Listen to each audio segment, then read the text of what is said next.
Hello, everyone, and welcome back to Broadway Hit Points. We are here on episode 3 of the Sigil campaign. This is our second season.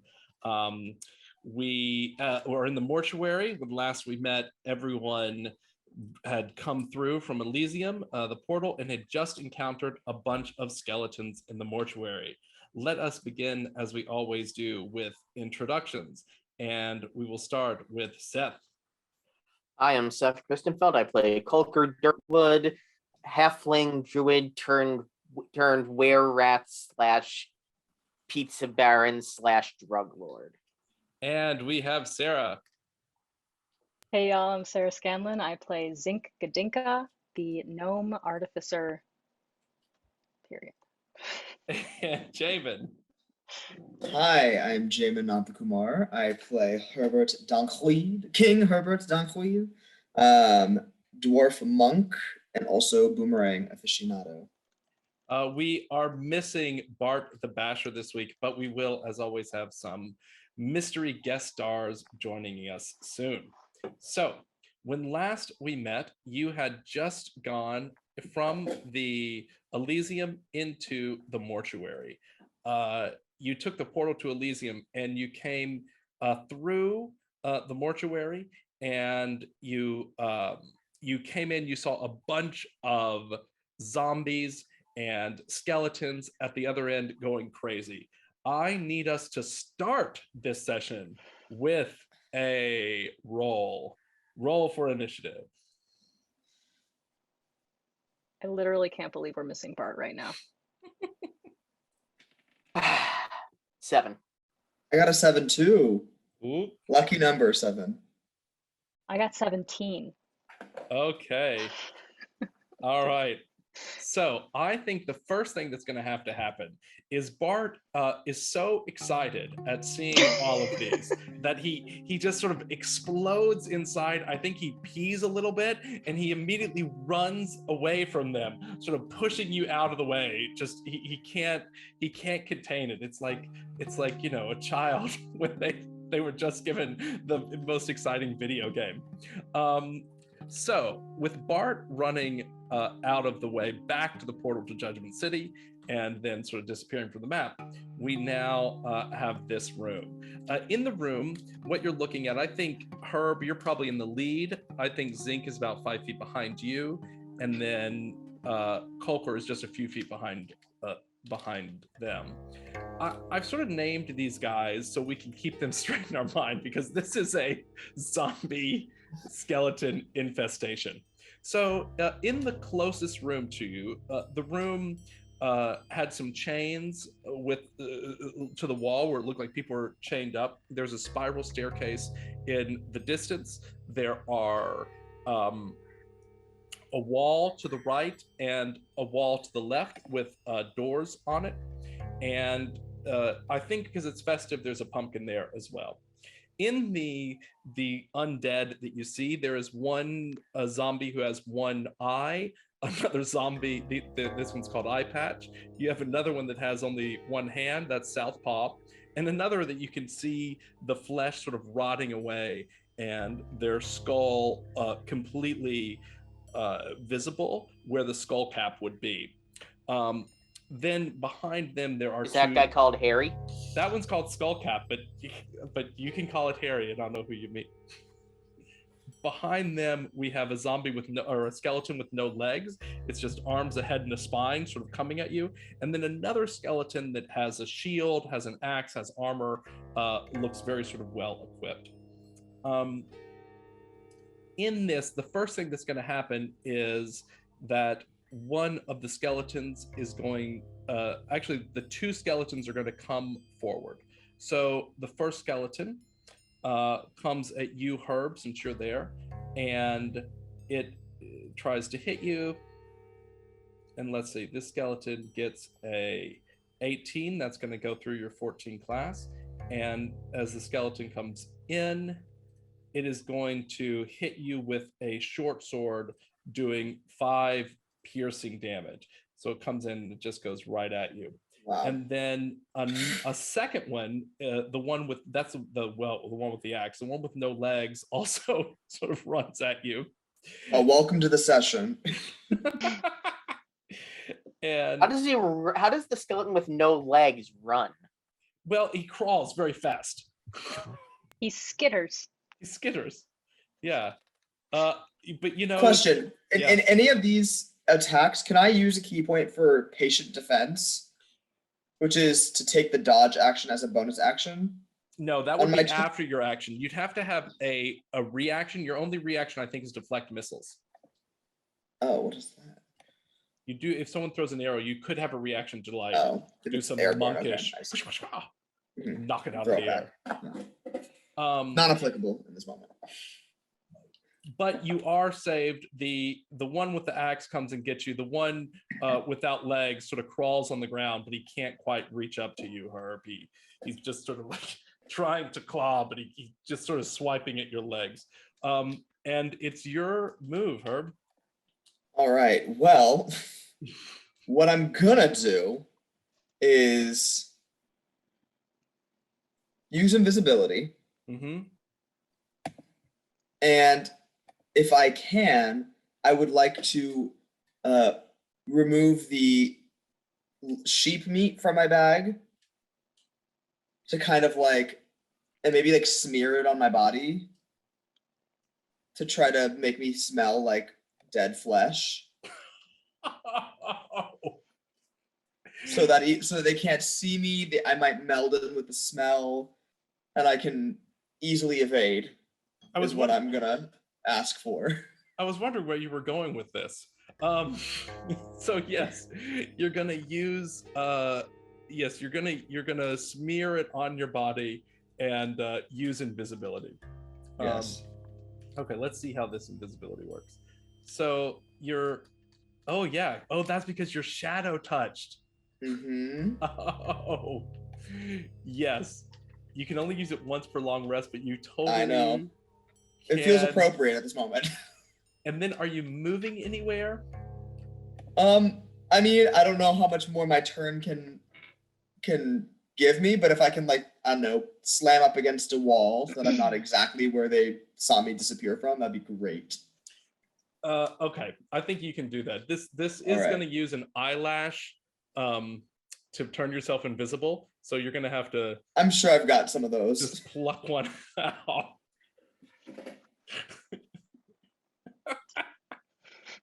I've been blessed.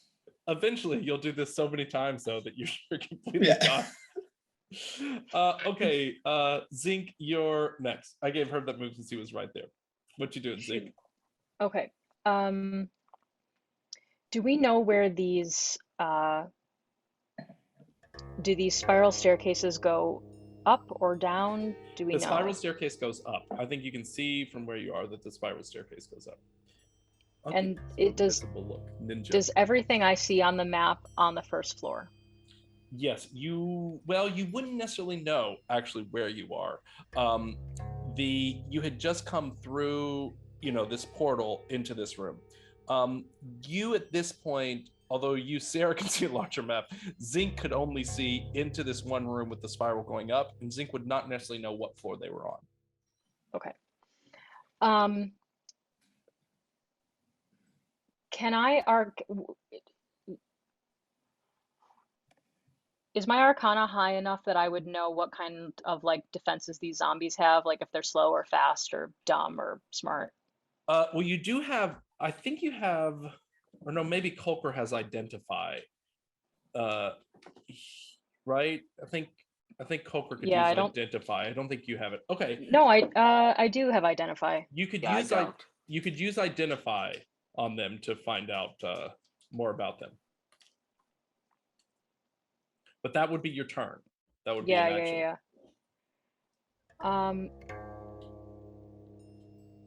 Yeah. I'm gonna do that. I'm gonna identify. Okay, great. And what are you identifying? The zombie or the skeleton? The zombie. So what you see at the zombies is that each one of them has 22 hit points, and that they can do a slam attack, So they would just sort of slam into you, and each one of their slams would do about 4 points bludgeoning damage. I can't tell if they're, I mean, they're zombies, so they're just like they're stupid, right? Or Yeah, you can tell that. You could tell that their intelligence is 3. awesome. Great. So yeah, they're pretty dumb. That's Excellent. okay. So you're gonna you spend your turns for learning about the zombies, and then we have both of the zombies can move past you now. Now at this point, the zombies can only see Zinc. And it's getting crowded too. This hallway is only about like 4 feet wide, so it's pretty crowded in there. 2 of the zombies have a move. The one with the eye patch sort of moves by. It's going for you, but as it passes by, Herb, it feels something. And it sort of turns around, not quite knowing what's happening. And I think Herb, it doesn't, it sort of grabs hold of you. It doesn't slam you because it's not sure, but it feels this sort of presence in this tight space. And so it now sort of has got its hands on you. Can I just go? And you're invisible. Just like a voice from another world. Yeah. Yeah, sure. I mean, I could be a ghost. There's probably ghosts in here and things. Yeah. Spooky scaries that they've encountered. I think that's a great choice. The other zombie comes down in the hallway, but it now can't get past the 2 skeletons. So there's just too much of a traffic jam. So it's like reaching through the skeletons, trying to get at you, Zinc. Okay, Kolker, you've got Zinc in front of you. You're looking down this hallway. You see a zombie grabbing the space where Herb was, and then you can see the skeletons coming down the hallway as well. What are you going to do? Okay. I cast this Flame Blade. So now I have a Flame Blade in my hand. It's a little dangerous, but I'm going to slip past Zinc and attack. That's an attack. The guy who's right there. Great. The zombie. The zombie who's grabbing him. Yes, the zombie who's grabbing Zinc. I'm attacking with my Flame Blade. I love that. The Flame Blade is pretty awesome. So let's see. Make a melee spell attack. So what you're going to do is you're going to make a melee attack, but you're going to actually give yourself +3 on this. Natural 20. Oh my god. 23. Get it. All Dead right. zombies. So that's awesome. Do 6d. Tell me what 66 damage is for you. 23. 23 damage. Okay. Yeah. This zombie has 552263. It has 22 hit points. So you just come through, it just burn it, it sort of erupts in flames, it just sort of comes down to ashes. Herb, I'm gonna say you take 2 points of fire damage on that. There. Sorry, Herb. Considering it did have its arms around you. But I couldn't tell that because it was invisible. That's true. But also, I think Herb is now coated in some nice ashes. So there's just like an ash form of me? Yes, exactly. Oh, God. Just a few parts of you. You're not completely invisible anymore. Stuck to my sheep meat. Yeah, well, you do. We'll get to that. I'll give you the chance to roll a deception when we come back around. Okay, let's see. Now there is one more zombie there. This zombie is able to move a little bit. It's the sort of comes in the middle. They've just sort of crowded this whole area. You're really stuck between them now. I think you're gonna have to fight your way out of it. Okay, so the skeletons now get their 2 attacks as well. They can see you again, Herb, and both these skeletons are going to go for it. So we have you have 14, one gets 13, does not get through, and the other one gets a 23, does get through. So this one with the short sword gets through, the one on the leg still just can't quite get you, and it's now slashes you across your chest. You have sort of a deep sort of groove and cut right over your pecs. Okay, Zink, it's your turn. Did I take damage for that? 5 points of damage. Okay. All right. I'm going to disguise self as the zombie that just got baked. And I'm just going to start walking through that room up the stairs. If you guys, I don't think you've cast Disguise Self in this campaign yet, have you? Did I? I think you've I done feel it like yet, Sigil.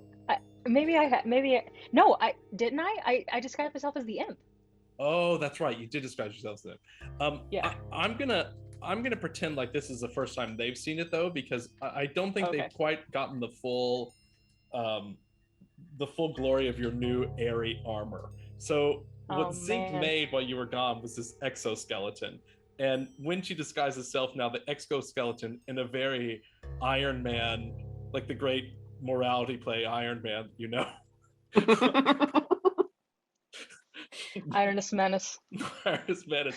It like chunks around her, and the armor like does all these different pieces, and metal goes away, and sort of organic flesh comes up into the middle of it until she does look, in fact, like a zombie.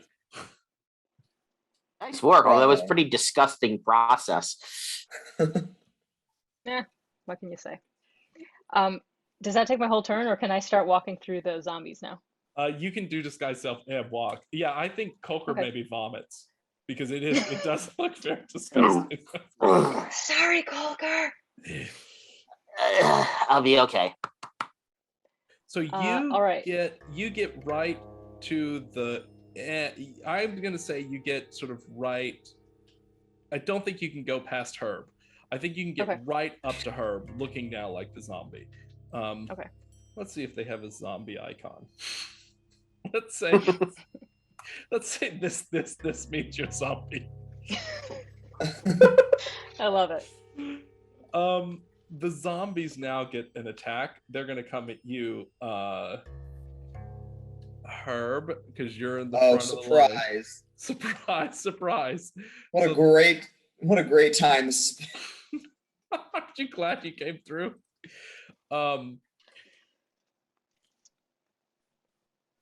Yeah, so both those are going to hit. And what's going to happen is one of them sort of grabs you. The one with only one arm reaches through and grabs you and sort of throws you up against the wall. And then this one slams into you, the ash sort of flying off of you. And each one of those does 4 points of damage. So you have now taken 8 points of damage to this. But I'm conveniently closer to the stairs. You are conveniently closer to the stairs. You're now at 31 of 51 hit points. Yeah. I'm aware. Okay. While that's going on, the next thing that's going to happen here is Keiper, your move. Okay. Heading up to this next zombie dude there and attacking him with the flame blade. Well, before you get there, you're going to hit the skeleton with the armor and the axe and everything. Yeah, that's the one. Sorry, that's the one I was talking about. Okay, great. Go ahead and roll. Tell me what you get. 18. 18. All right, that's going to get through. And how much damage do you do?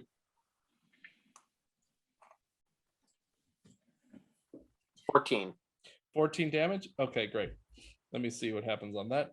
So each one of these has 13 hit points only, so that's going to kill it. So yes, the flame thing just slices down the middle, and the skeleton becomes no more than a pile of bones. Great. Let me give that guy a pile of bones is gone. Okay, Zink, or zombie Zinc? ZZ. Zombink. Zombink. Zinky.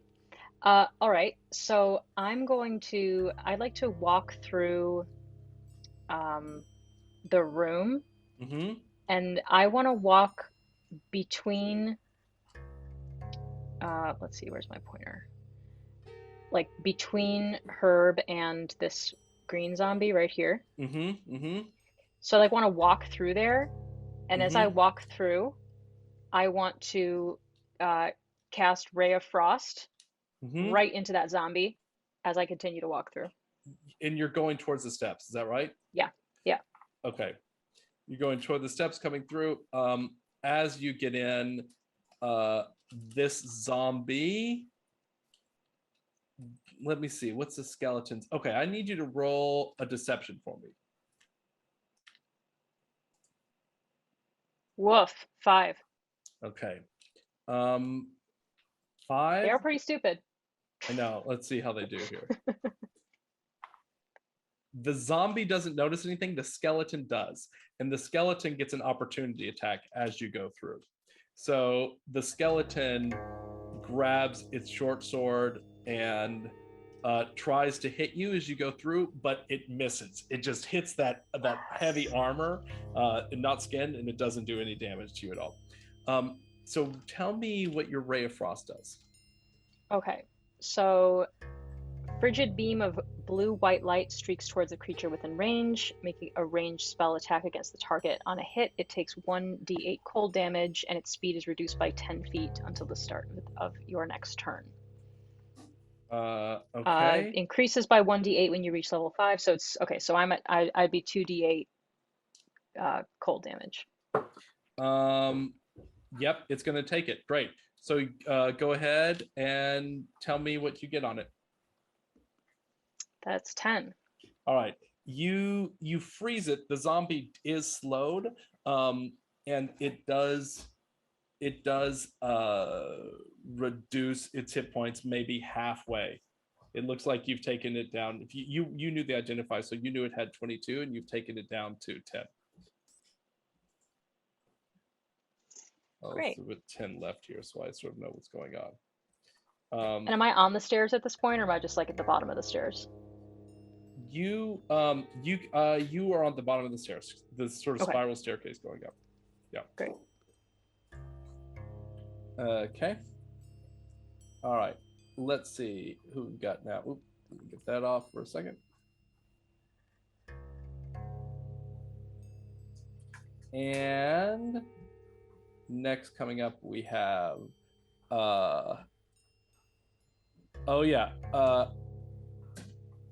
okay, so the two zombies now get to attack. Let's see what we do here.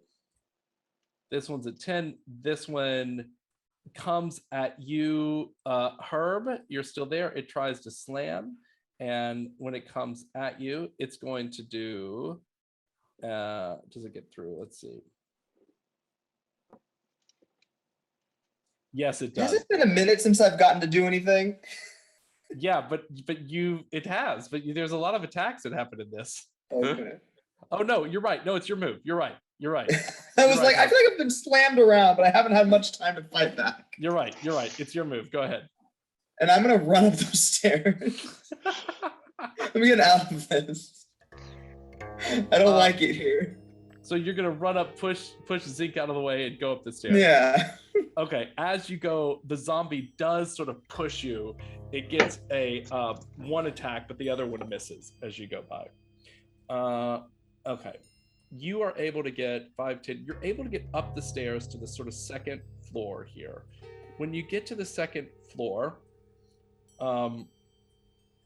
you come up the stairs and you immediately come into a room where on the floor you see a sort of a rune inscribed floor and a altar in the background with a spell book on it, and standing in the corner there is, or sort of right in front of you, in fact, you almost run into them as you come up, there's another character in one of these dark cowls.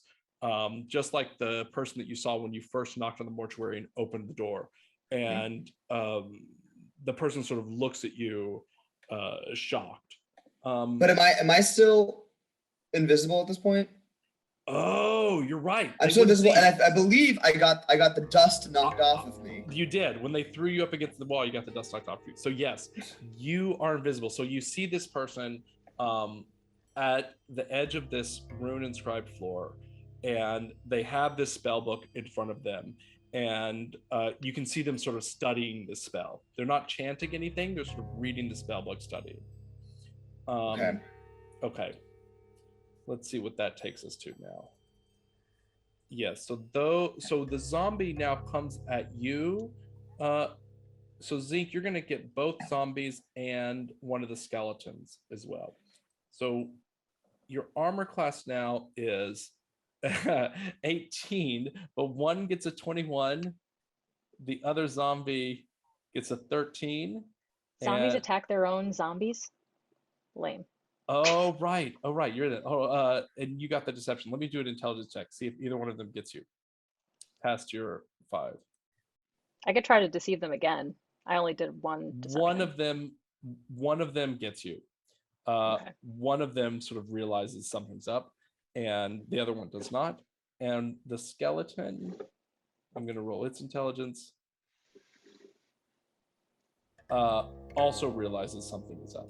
So you're gonna get,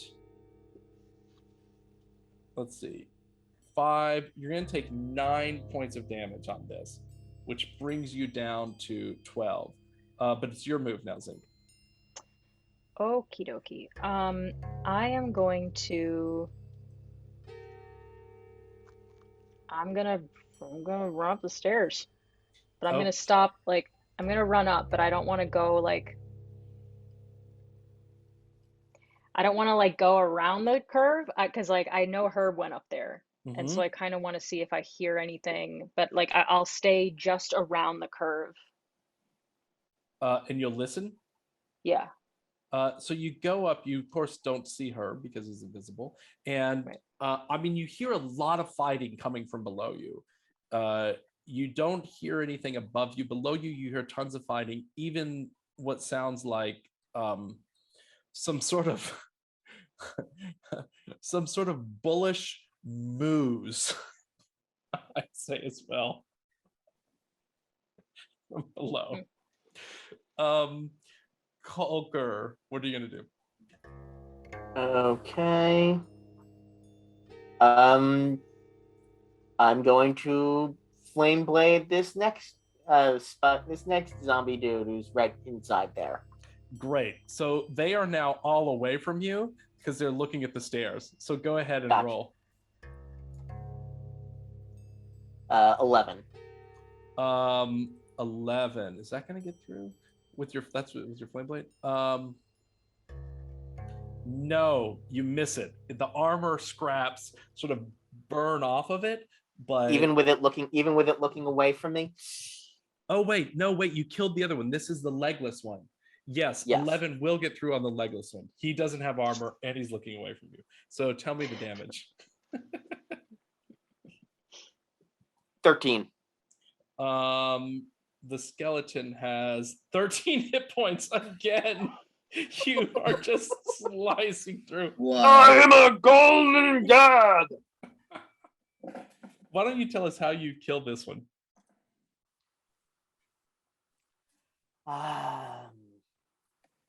This one, I just sort of I slice it straight through, sort of diagonally on its spine, and say, "Bet you wish you could run away now, bitch."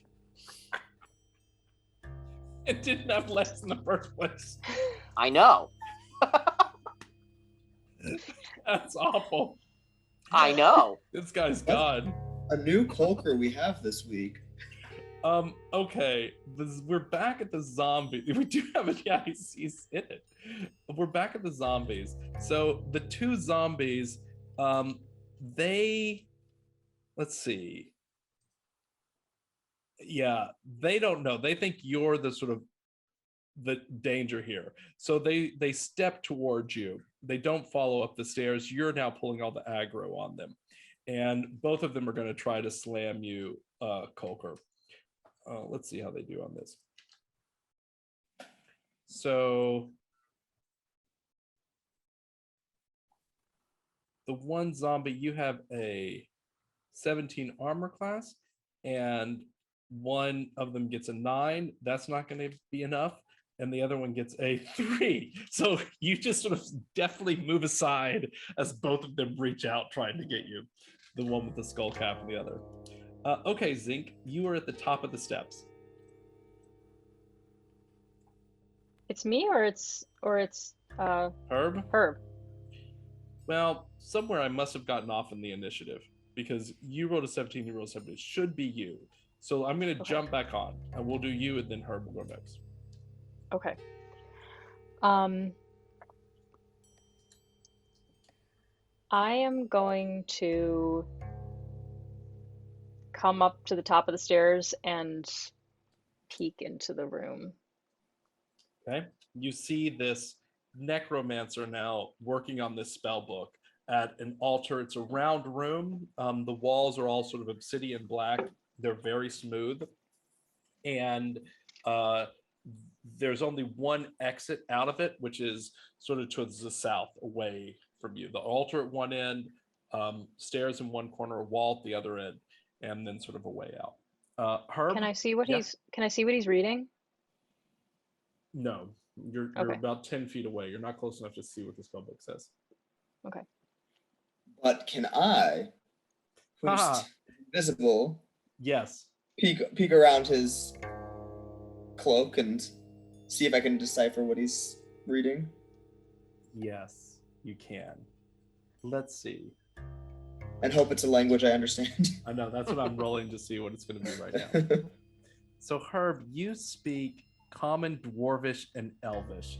Yes, this happens to be a Elvish person in the cowls, being in the cowls, and you can see it's a spell book. I wouldn't say you understand all of the spells. Why don't you roll an Arcana check for me? Or roll an investigation check. No, +0. Great.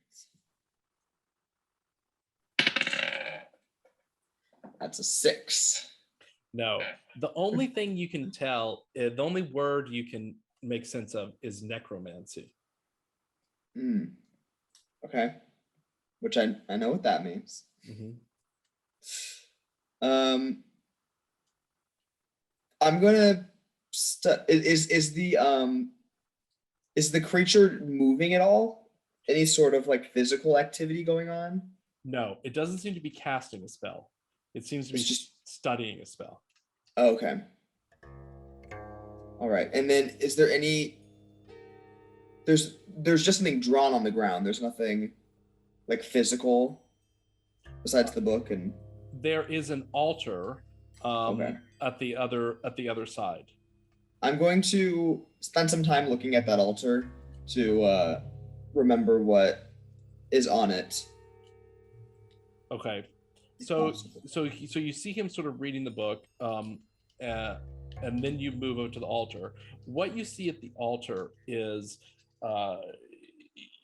lots of sort of inscriptions of skulls and bones, and it seems to be an altar that is celebrating death. Okay. Keiper, you are in the room. Okay. You have 2 zombies. Okay. I have double-handed fighting. Can I attack with the flame blade in one hand and one of my other weapons in the other? Yeah, I don't think the flame blade is a 2-handed weapon. No, it is a free hand. The flame blade is a 1-handed weapon. Yes, you can. Excellent. Can I attack one guy with one, the other with the other? Yes, you can. Great. I will attack the. Let's see. Hold on one second. While I just review my weapons. What do I have? Yes, I will attack the green shirted one on the right, or on my right, with the flame blade, and the orange shirted one on my left with the shadow glass dagger. Oh, great. All right, tell me what you do on the green one. Okay, 1 second.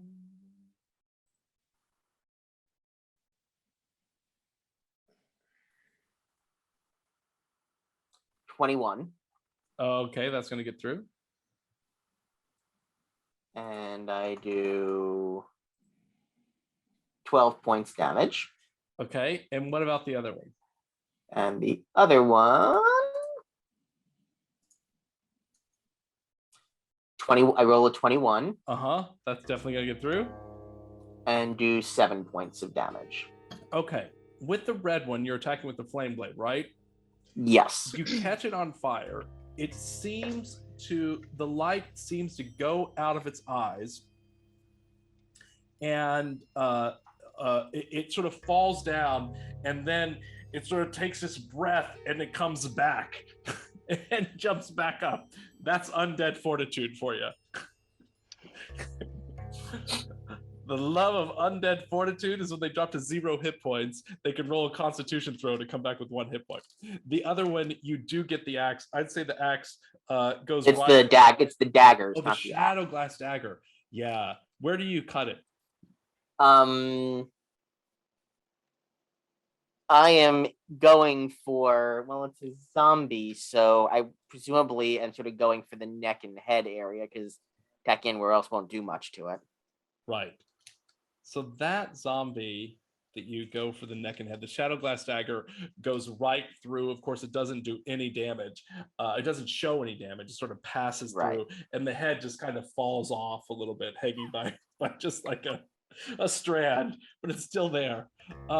Both these zombies now try to go for you, and Keiper, you're standing at 17 armor class.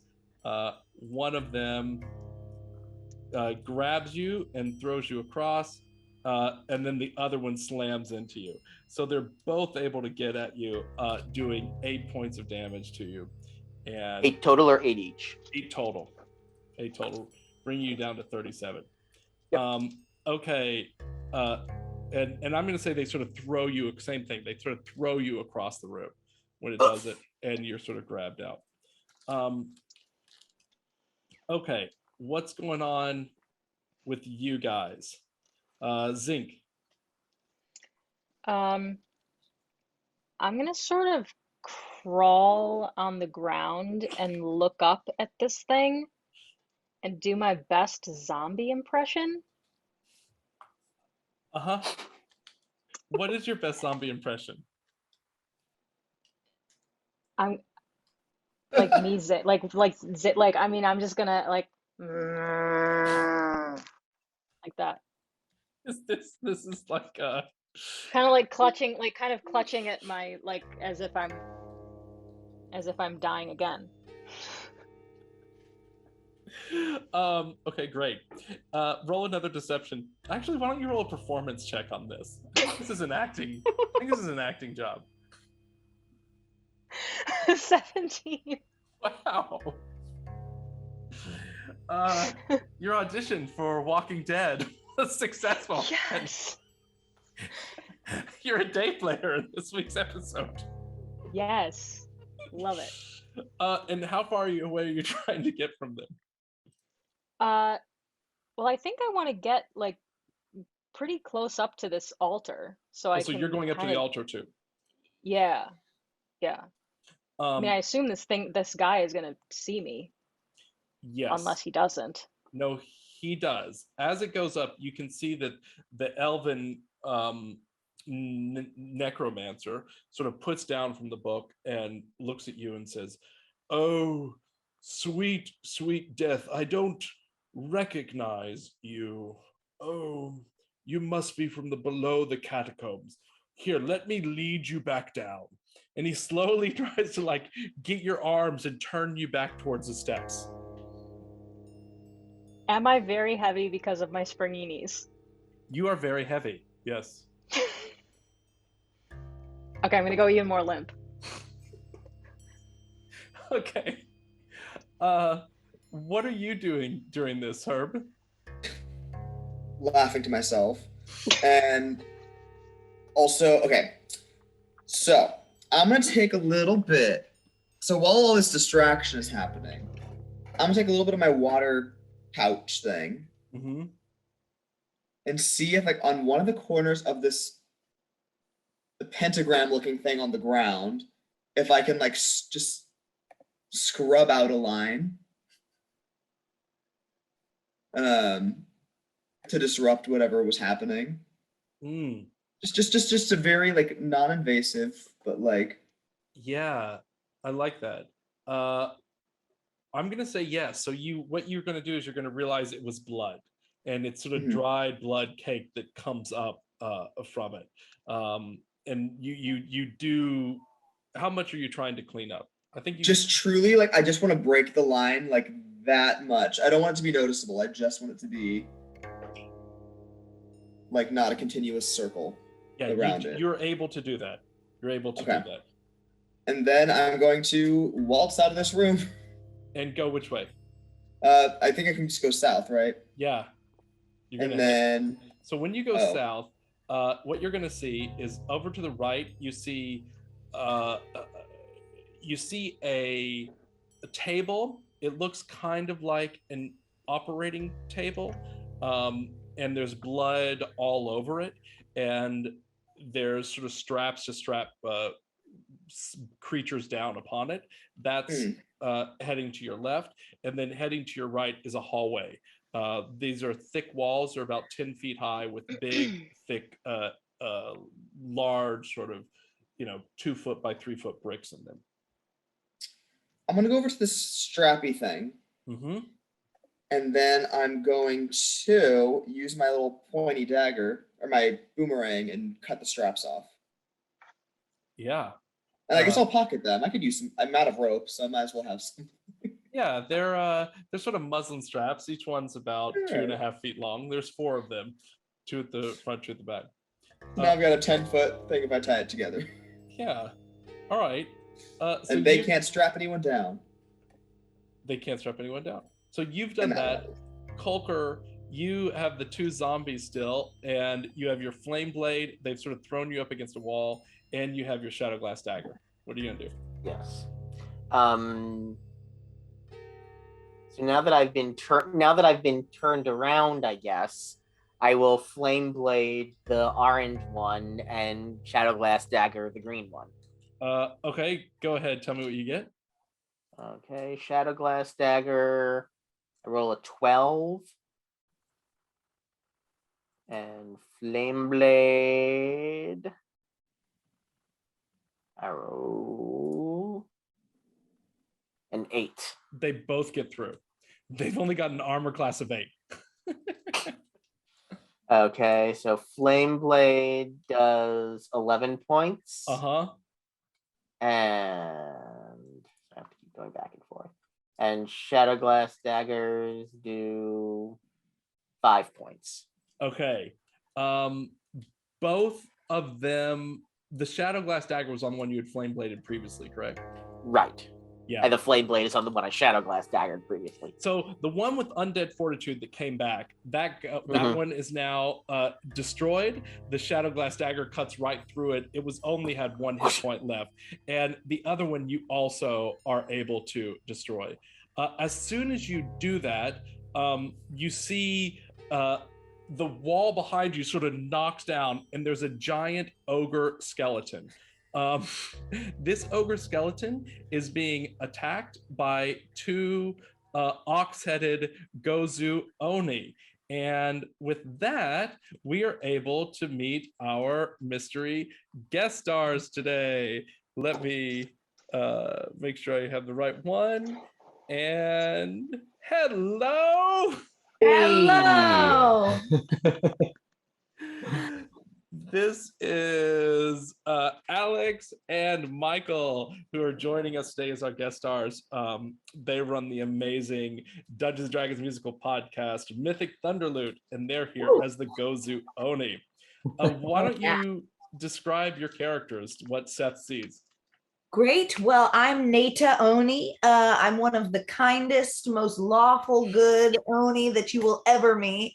Always look on the bright side. Here to do the law's work, of course, but glad to help along the way. This here's my my partner in crime, as they say, or anti-crime. Well, you should say. Yeah, I'm Lionel Billingsworth. I'm a bespectacled Gozu-Oni. I fancy myself a lawful evil type person. I do like to mess around. I have fun, you know. Yeah, he's the meanest guy on the block. Rar. And gets me every time. And you know, very, very loyal, I will admit, hence the lawful nature.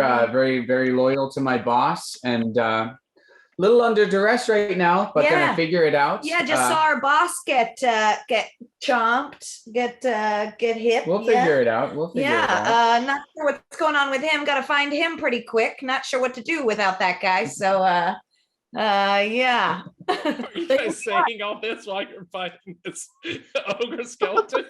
Yeah. We greet anyone who approaches us in combat. Look, we're with very a clear. monologue. Our communication style is clarity. Well, I need both you guys to roll initiative. You got it.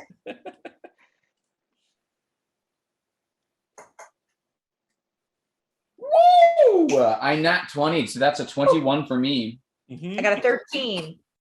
Okay, both of you are going to get an attack on this ogre skeleton. You're inside this sort of tiny room. There is another spiral staircase going off to the left. There's a door behind you. There's sort of 4 doors in this room, actually, going to all different places. So what are you going to do, Billingsworth? Lionel Billingsworth? I'm gonna take a whack at him with my quarterstaff here, and that is that's a 9 to hit. That is not going to get through the ogre skeleton. That's fair. And yeah, I'm just I'm gonna gird my loins for the next time I can whack at him. And what are you gonna do? All right, well, I'm gonna swipe at him twice with my halberd there. That's does it add that? No. Yeah, it should. So yeah, that's a 13 to hit. 13 to hit. That will get through the armor class. It's got this sort of hide armor on it. Okay, great. And then that's 8 damage. All right. Wait, 10 damage. Sorry. 10 damage. You hit it with the halberd. You get sort of a nice little stab in its legs. You seem to have hurt its thigh, I'd say. Maybe it's the equivalent of a nice hematoma bruise you've given the ogre skeleton. Anytime soon. It doesn't, it hurts. I don't think it's serious injury. The ogre now comes at both of you, and it sort of swings its great club at you, but it totally miffs. The great club goes right over your head, totally misses. You both sort of duck. So Seth, you see this happening. What do you do when you see this? I'm still baffled by the gigantic ogre skeleton. There. So you just sort of like I spend a turn in shock? I spend a turn in shock just trying to decipher all the information that they threw at me when the wall fell down. Just trying to parse all of that. I think why don't you roll an intelligence check?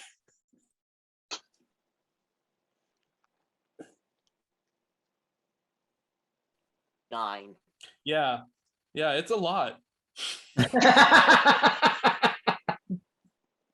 a lot to keep up with. Okay, let's jump back up to the second floor here. You have discovered this zinc. You've sort of come over here, and as an ogre, the the necromancer is trying to sort of move you back towards the steps. He's pulling as hard as he can, this sort of elven man in this deep robe, but he can't quite pull you because of how heavy you are. What are you gonna do? Do I see an exit? Do I see an exit to this room? Yeah, you have the stairs, and then the same exit. There's an exit on the opposite side of the altar. Okay. I would like to cast Shatter, which is a sudden loud ringing noise, painfully intense, erupts from a point of your choice within range. Each creature in a 10-foot radius sphere centered on that point must make a Constitution saving throw. Creature takes 3d8 thunder damage on a failed save, or half as much on a successful one. Okay. Level 3 or higher, it's plus 1d8 for every slot above second. Mm-hmm. So I'm going to Shatter. Yeah. Like right on the other side of this guy, so that he'll let me go. Uh-huh. If this is successful, he's gonna let me go. I'm gonna dash, grab the spell book, and run out the door. Okay, great. So let's see. So it's going to be successful because you only take half damage either way. So you cast Shatter. He rolls a Constitution saving throw. The Constitution saving throw does not get through, which means you're going to end up doing. What did you say? How much damage is it? Is it 3d8 at this level? Oh, right. 3d8. Yeah, roll 3d8 and tell me how much that comes out to.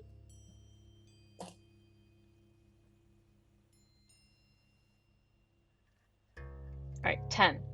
Yeah. So you definitely knock this person back, and the 10 damage sort of pushes it across the room, and then you can also move 5, 10, 15, 20. You come out the door. To your right, you see just a sort of barren hallway curving around the edge of this tower, and to your left you see a rack with blood on it and some sort of some hemp restraints floating in the air. Do I have the spell book? Did I get the spell book also? Yeah, you were able to grab the spell book. Okay, great. I'm gonna whisper, Herb! What the heck was that thing? Can I hear that? Yeah, I'll say you hear that. Say, an elf of sorts. But come over here. I'm cutting these ropes. Okay. They're obviously up to something bad, so like, I'm gonna like make it harder for them. I saw that you interrupted the spell. That was a good idea. Thanks. I speak Elvish, so can I start looking through the spell book? You can, but in the time it took you to do that, the Elvish necromancer has come around the corner and looked at you both and is not happy. And this I can't be seen. Oh, right. It's looked at one of you. And the floating chains. Right, exactly. And it let's see. Oh, let's see what it's gonna do. I'll say this. So it casts a spell at you. And what it's going to try to cast at you is Ray of Enfeeblement. So coming out from its hands, this black beam of innervating energy springs towards you. It is going to roll a, let's see, what's it get on this spellcasting advantage? +7. Ooh, that's going to get through. It gets all the way to a 22. And do I have any resistance with my armor to radiant damage? It's not radiant damage. It's necrotic. Okay. Oh, bummer. Okay. Yes. So Bummer. it goes and it hits you. And let's see. So it has now enfeebled you. You feel like all the strength has just gone out of your arms and out of yourself. You feel like anything you were going to try to do would be harder to accomplish. Let's run back downstairs. So what are you doing now, Billingsworth? Okay. I think I'm really hacking away here, knocking it back down from this ogre after one foul swing, All right, that's a 15 to hit. 15 to hit. That is going to get through. That'll do it. And that is 5 points of bludgeoning damage. Okay, great. Yeah, you are very slowly working this thing down. I'd say you've now hit its other leg, and like a soccer player that that took a hit the wrong way. Now both of its legs seem bruised. A marathon, not a sprint, Right.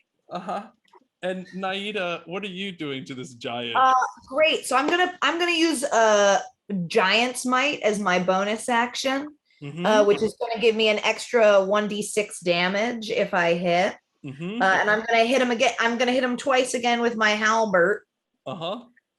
That's a 14 to hit. That gets through. Great.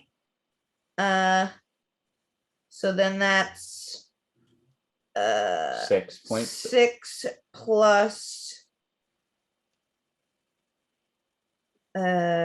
So that's 11 points of damage. And is that bludgeoning damage as well? It'd be slashing damage. Okay, great. It's a little harder. The slashing damage goes through. It doesn't, it's just bones. So right. Right. It's harder to slash the thing than it is to bludgeon it, but it does sort of knock it back. And you have the sense that you've now reduced this thing to about, you've reduced its hit points by a third.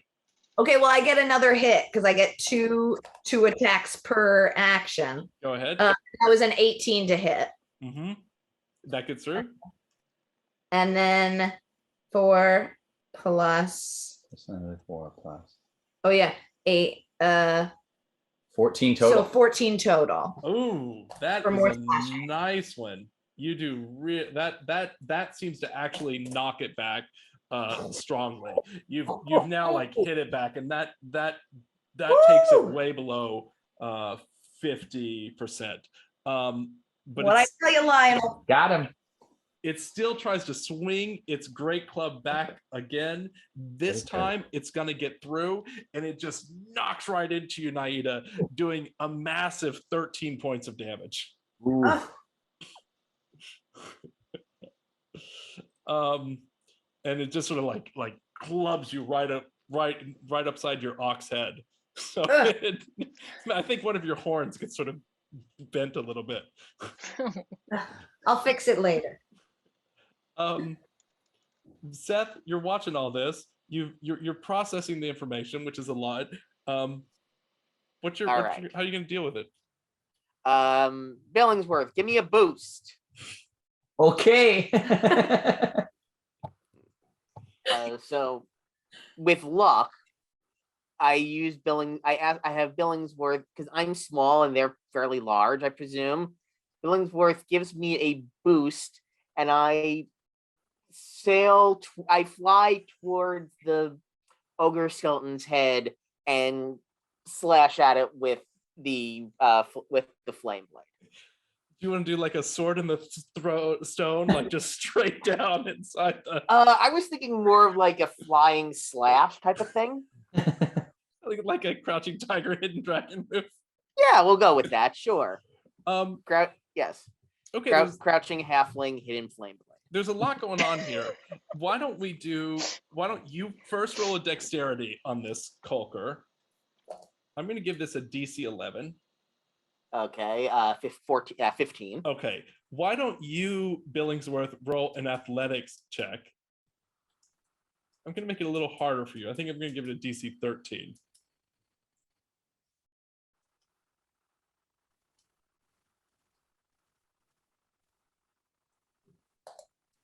Do you see what that is, Michael? Oh, sorry, me. Yeah, you're Oh, Billingsworth. Yeah. Sorry. So roll, because you need to help him out. So roll an athletics check. Great. Yeah. Oh yeah, you go to your skills. I know. It's really just Dex. Yeah. Ooh. Oh, I'm so sorry. You know, I'm not the strongest lad. That's going to be a 6 from me. So in other words, I jump on your hand and you immediately drop it. I buckle. Buckle. Those are strengths. And strength isn't one of them. My glasses are kind of askew now. You've been a great help, Oni. Yes, it succeeds in you sort of just sliding across the floor with your flank blade sort of in the air.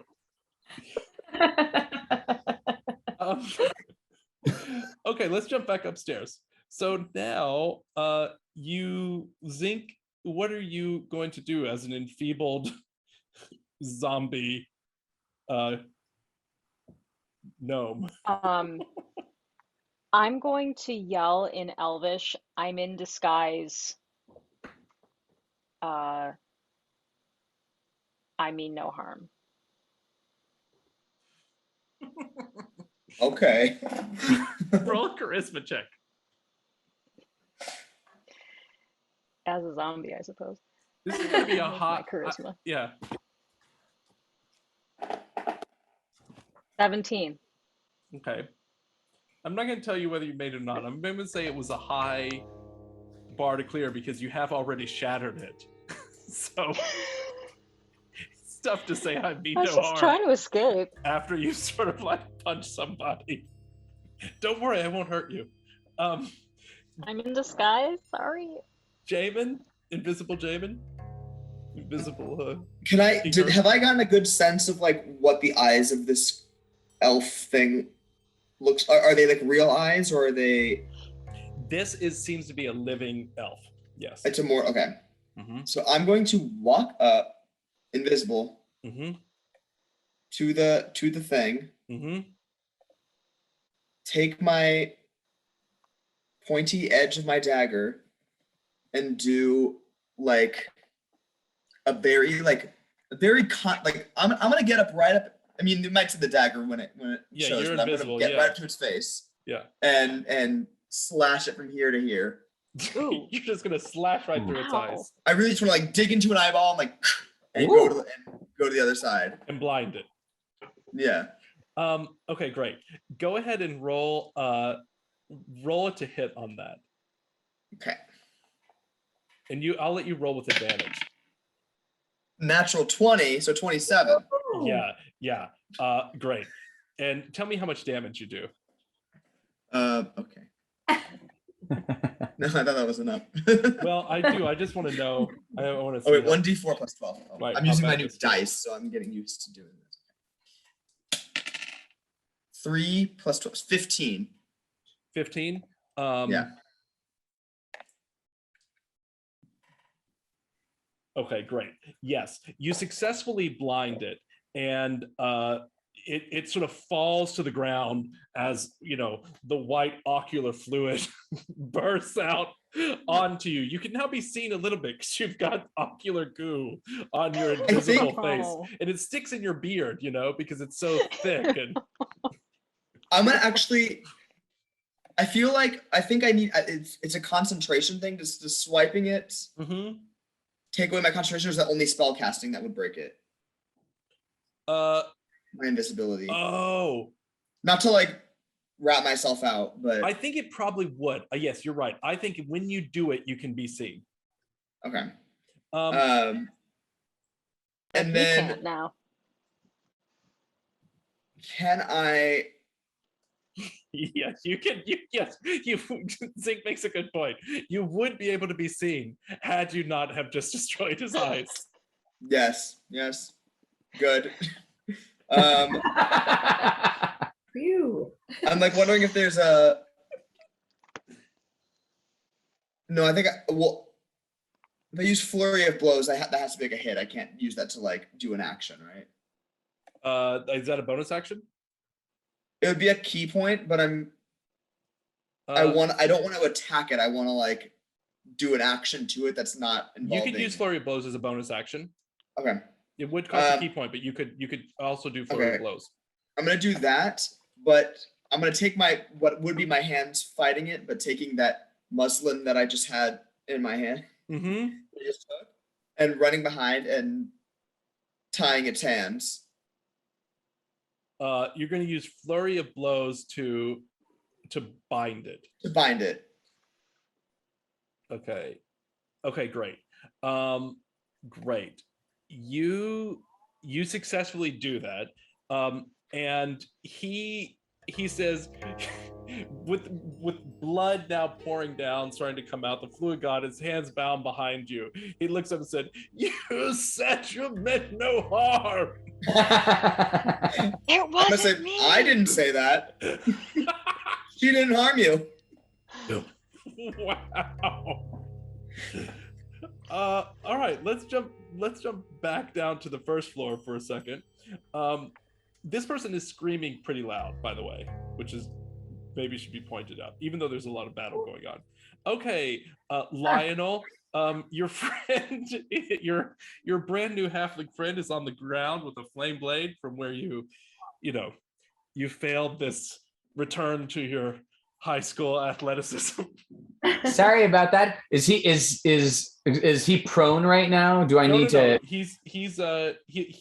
No, he's not prone. He's fine, so I don't feel good. So I could keep my attention on our ogre friend. Yeah, wasn't that bad of a fail. Great, and I think I'm just gonna keep hacking at him. Oh gosh, oh man, yeah. A 7 to hit, another swing and a miss. You're so good with the spells, Lionel. I know. I've been trying to save it for an occasion, and now it might be the occasion soon. Yeah, I think it might be time. And Naita, what are you doing? All right, I'm gonna punch him and then I'm gonna kick him. All right. First, I'm gonna punch, and that's a 26 to hit. Come on. Gets through. With 5 damage. Woo! Bludgeoning. And then I'm gonna kick him. And that's a 15 to hit. That gets through. And then no, it won't let me. Oh, clear. I see. Another 5. With these bludgeoning damage, this ogre is vulnerable to this. So the 2 unarmed bludgeoning attacks, which is what its vulnerability is, just knocks into it, and you just scatter bones everywhere. I'm each going to give you all 1 point of damage just from bones like hitting you, little splinters of them sort of going into it. Sort of betrayed, as they say. Yeah. So Kolker, this ogre's gone. These 2 ox-headed humanoids did this. What do you say now? Hi, I'm Kolker.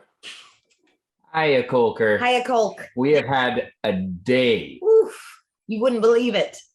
You want to tell me about it? I don't really want to listen, but you want to tell me about it anyway? Well, we don't have a lot of time. We got to go find our boss. Yeah, our boss kind of got dragged away by a serpent thing. Unclear on how he's doing, so we got to make sure. Hope he's not dead. That he's kind of our livelihood. Yeah. Would be lost without him, as they say. Okay, upstairs. No, through a portal down here, actually. Yeah. Would you want to come to the portal? You can help. Just the hole of the floor. Not the portal. He just was dragged through the hole of the floor in the main chamber. Okay, great. Just right down here. You want to give us a hand with downstairs? Let me go see if I can get my friends first. I don't really want to do this alone. That'd be excellent. I've got 5 gold pieces on me. I'm willing to throw a shekel or 2 your way. Thank you. So thank you Absolutely. in advance for Now the we've help. got government jobs, so we don't have too much money to offer, but you know. Understood. You're like the 2 girls from Fargo.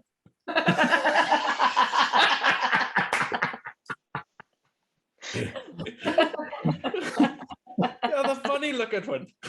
All right, so I'm gonna head up the stairs where Zink and Herb went. Are you gonna go with him, Lionel and Naidi, or are you gonna stay downstairs?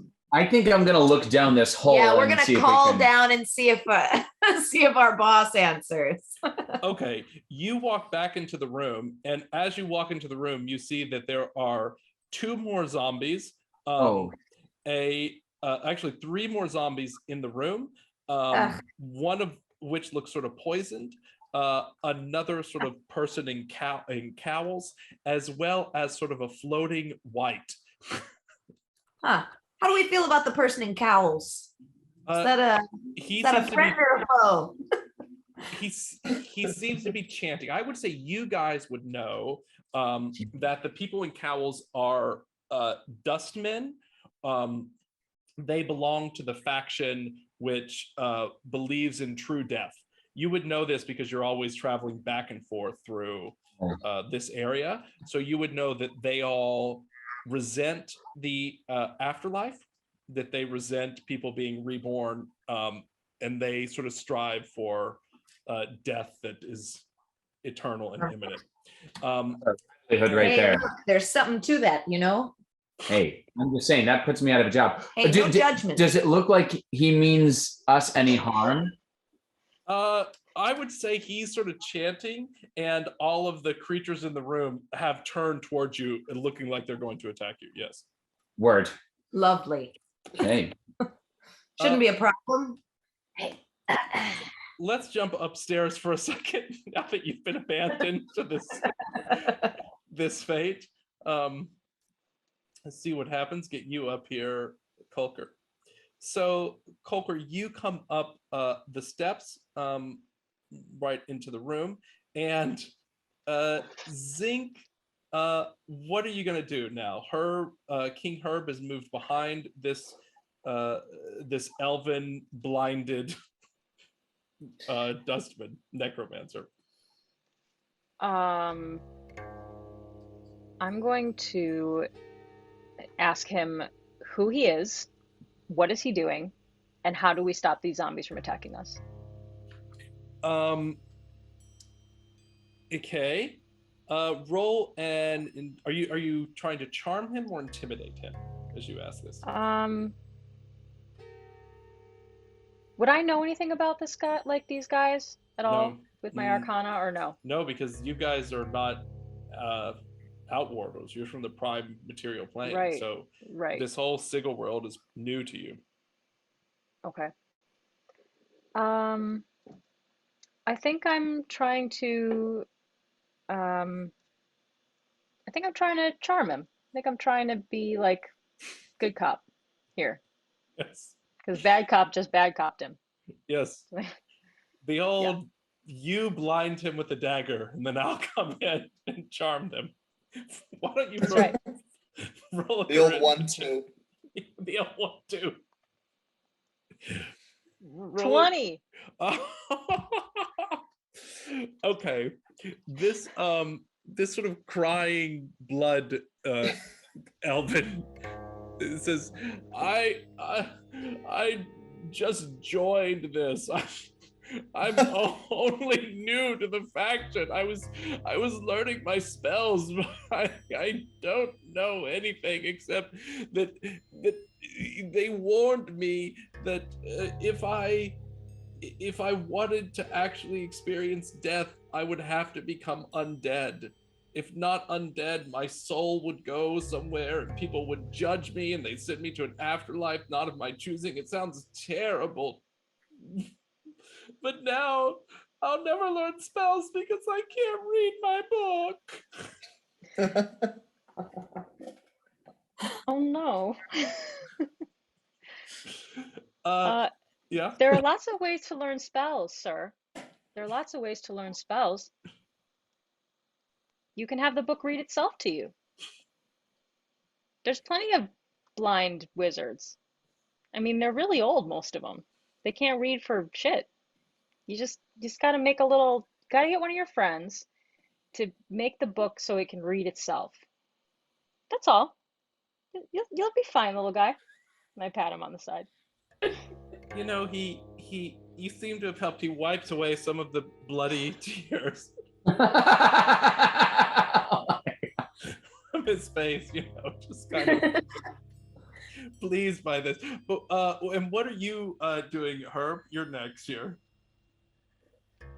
I'll give a pat on the back, but I'll say, hey, walk this way and we'll let you live, and we'll find somebody to read your book to you. And I'll lead him back to where he was standing. Mm-hmm. Because I'm assuming that his loud cries might bring other folks around. Okay, so you sort of move him back. I move him back. And I'm gonna get into his robes. Okay, hold on. Before you do that, okay. I'm gonna say you do notice Zing. You notice another shadow coming around the side of this wall of another sort of necromancer moving towards you to investigate. I noticed this. Mm-hmm, because they've sort of moved. Herb has sort of moved back into the room. When you move back into the room, by the way, you see Keiper coming up the steps. I'm gonna say, stay hidden for a second. Okay, so I'm gonna. Oh shoot! Can I tell how far he is? He's like outside the door, yeah.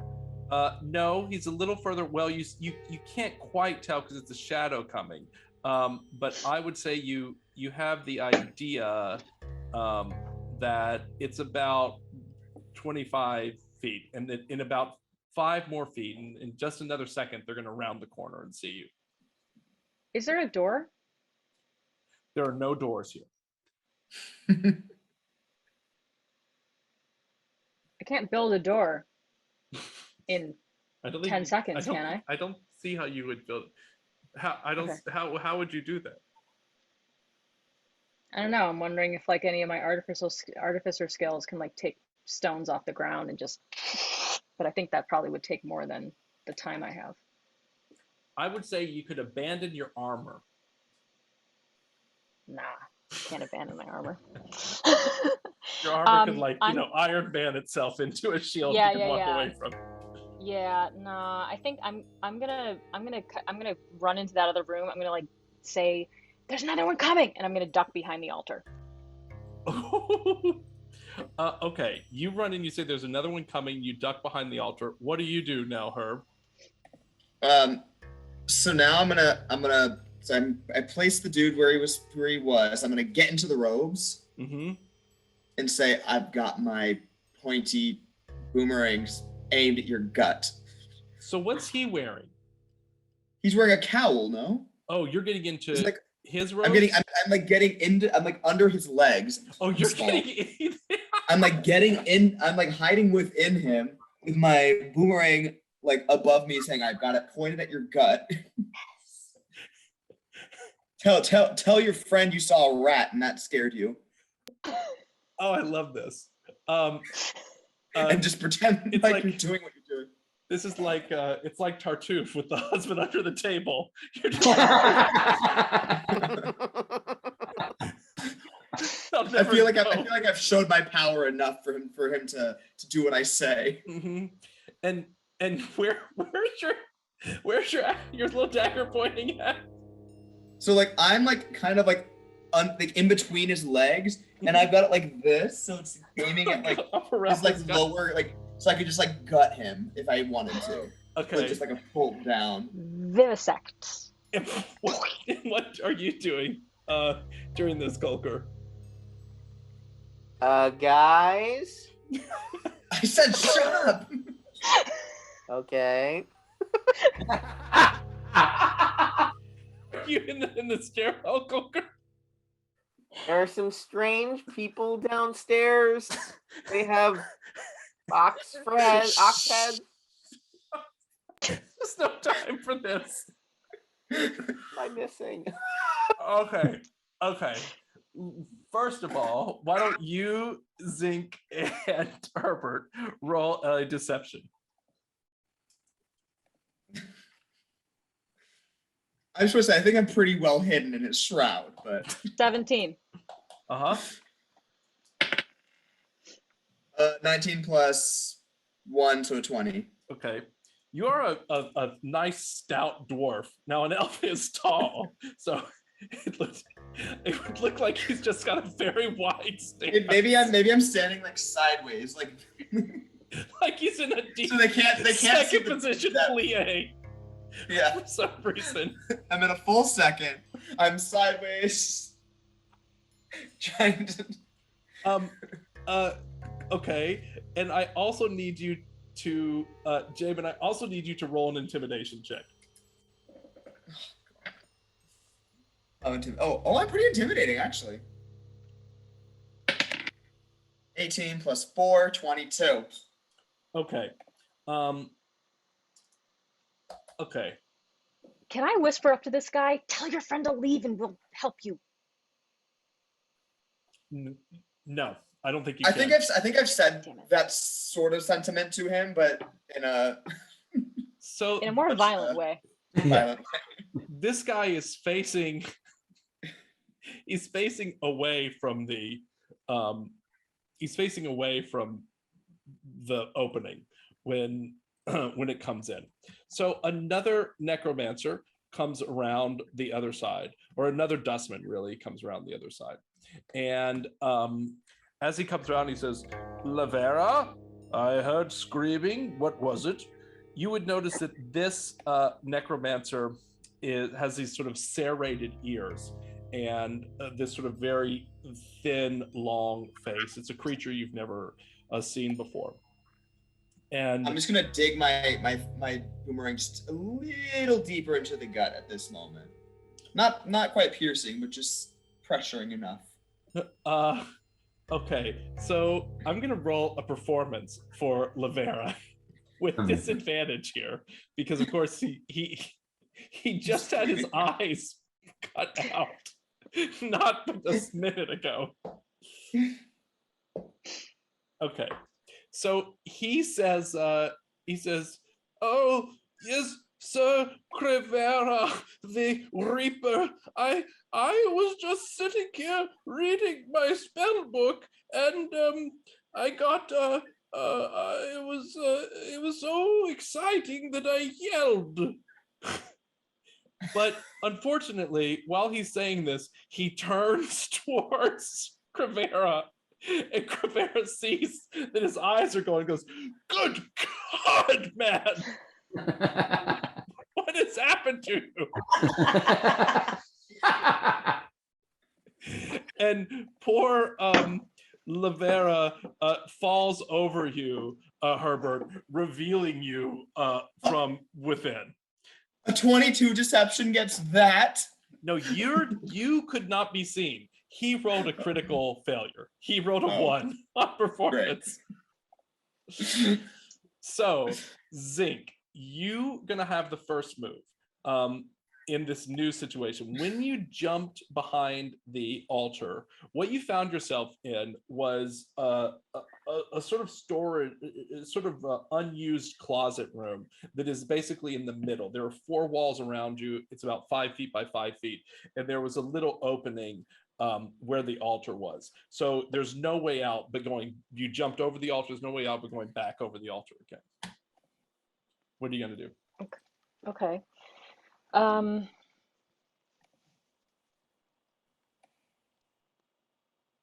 still disguised as a zombie, right? Yes. All right. I'm gonna very slowly crawl up and over and like fall down, like just like a fish. And like look up at him. It's like Bob from Twin Peaks. Just yeah.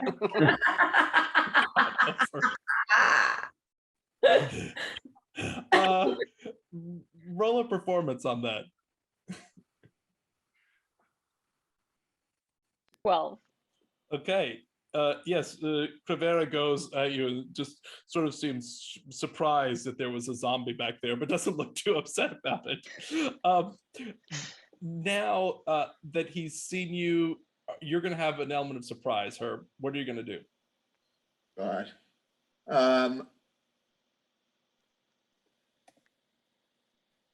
All right.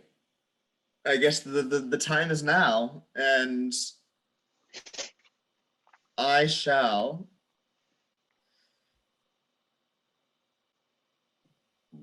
I'm gonna run up to him, and I'm gonna try to blind him too. You know, it worked once. Let's see if it'll work twice. I think maybe I've learned the proper like angle and pressure to put on, so maybe it's a little bit easier. I don't know. You've had a skill increase on blinding people with your dagger. There's no one to bash, so we got blind. Are you using your dagger or are you using your boomerang to blind them? I'm using this pointy end of my boomerang. You're using your boomerang. Okay. Yeah. Roll your. It's really a ranged weapon, but roll it to hit anyway.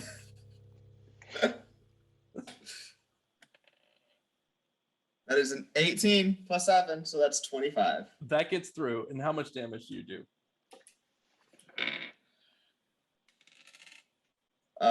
13. Okay.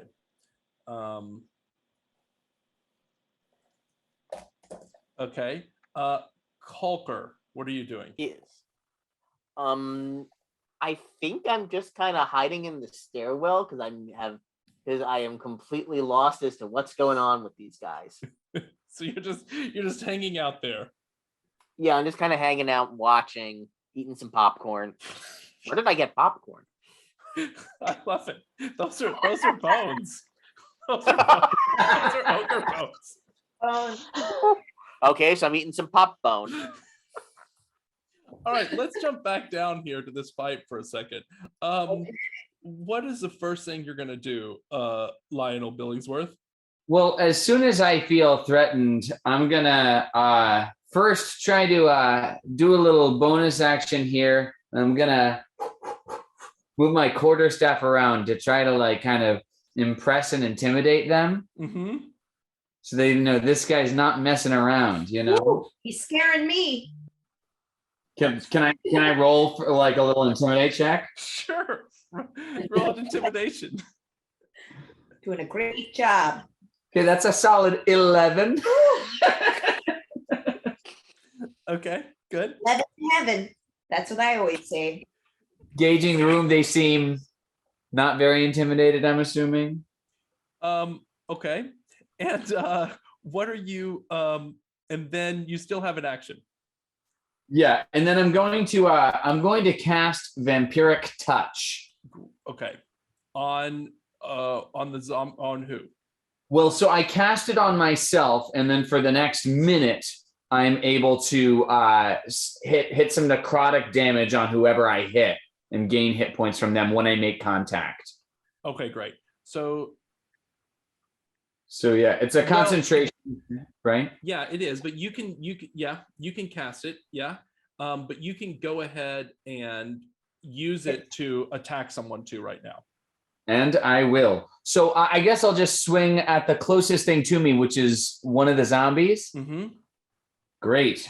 I'm going to give it a whack. That's going to be a +6 this time. Yep.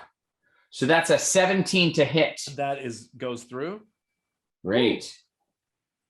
And that is 9 points of bludgeoning damage and an additional 4 points of necrotic damage.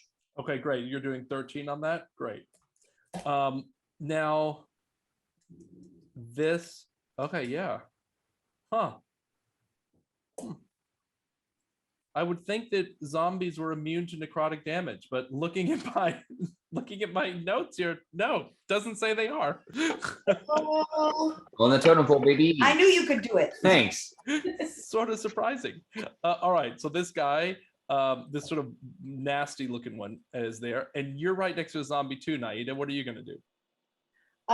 Okay. Well, I'd like to. The zombie next to you is holding a shovel, by the way. Okay. Well, I'd like to hit him with my Halliburton right through the eyes, if possible. Or halibird, not a Halliburton. Halberd. I guess it's a different thing. A Halliburton. Okay. Halberd. And what happens when you do that? So that's a 27 to hit. That's a natural 20. Great. That's gonna be double. So do 2d10 plus 8 damage. Ooh, nice. Okay. So that's plus 8 to that. Yeah, 2d10, then add 8. Yeah. So that's 20 damage. Yeah. So you with your halberd, and you get another action here because you get 2 attacks.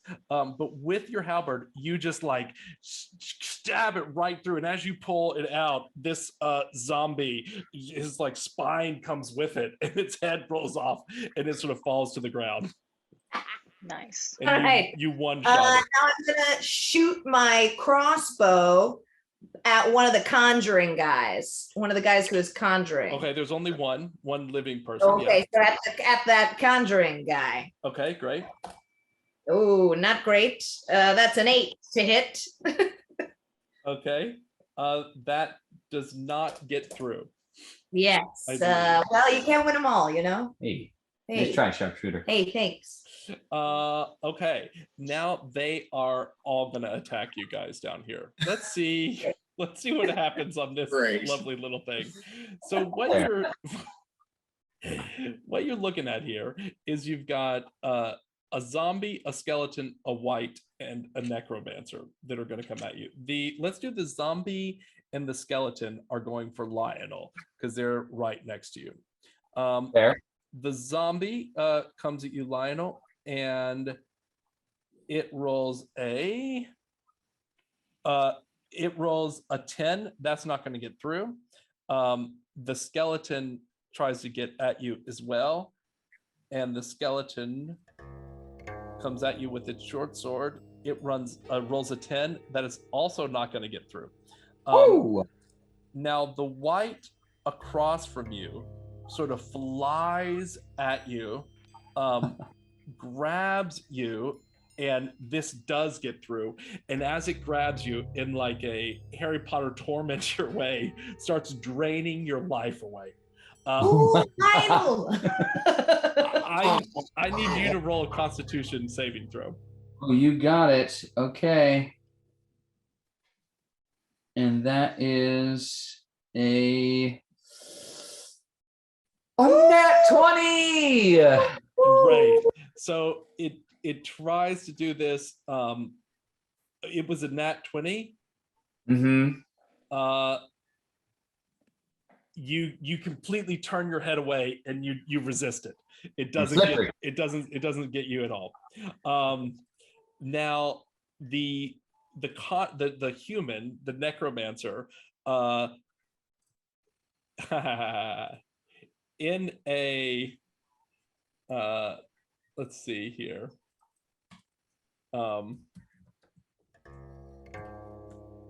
He sort of does this, his hands move in this pattern and energy starts to flow between them, and it shoots right out at you. In what some people might say an ironic turn of events, it shoots right at your eyes. I need you to roll a Constitution saving throw. Is this still at Billingsworth? Nope, this is at Naida. Okay. That's a 20, non-natural 20.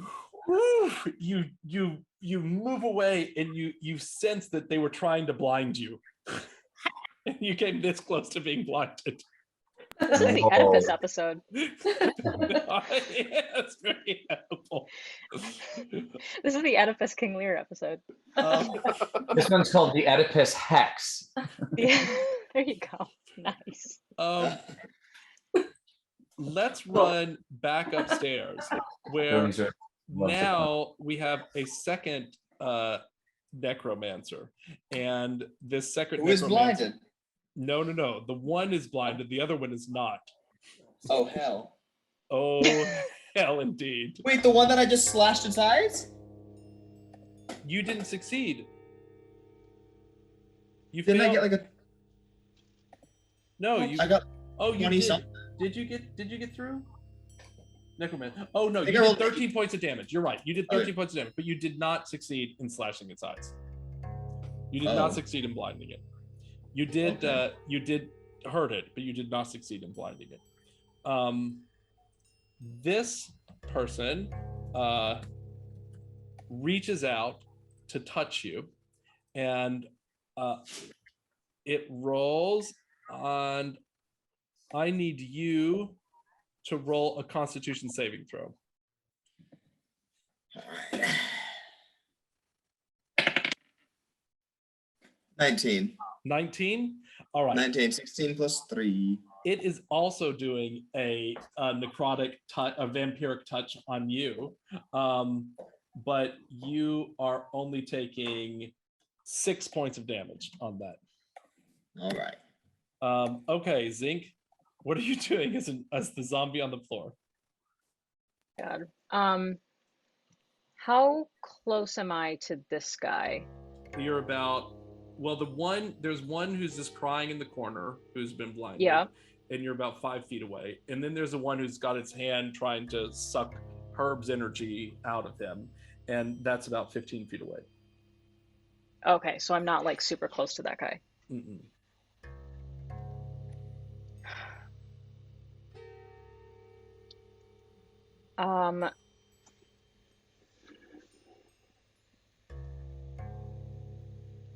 What he's doing takes concentration, yeah? Yes, it does. Okay.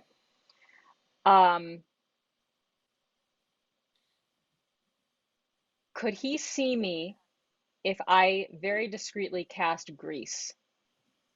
Would he know where it came from? I don't know. You could try to cast it with some stealth or sleight of hand. You'd roll a sleight of hand check. Okay. Great. I am going to try to sleight of hand cast grease directly at him so that he falls prone. Okay. So let's first go ahead and do grease here. So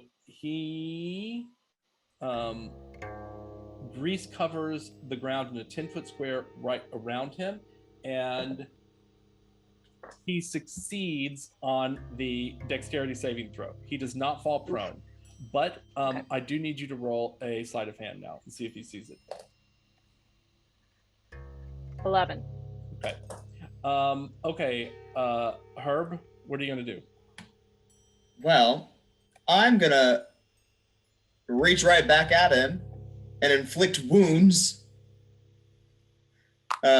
which is just a touch thing. One prolonged rest. So I'll go ahead and use it now. And to hit, it's a 14. 14 gets through. Oh yay! Okay. That gets through. Oh, this is great. You It's do what? 3d10. Oh, wow. So let's see what we got here.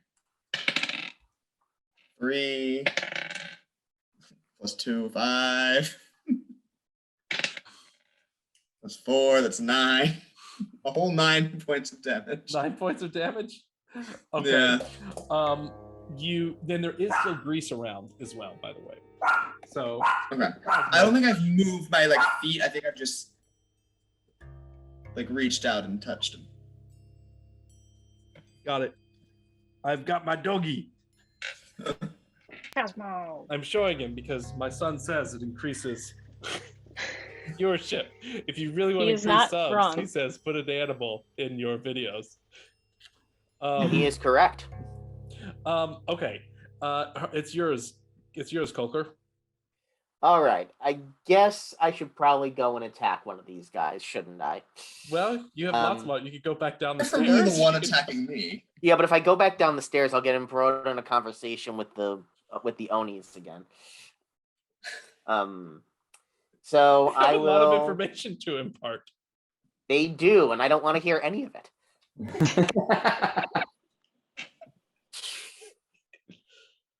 So I've still got my flame blade out. So I will flame blade this one who's across from me here.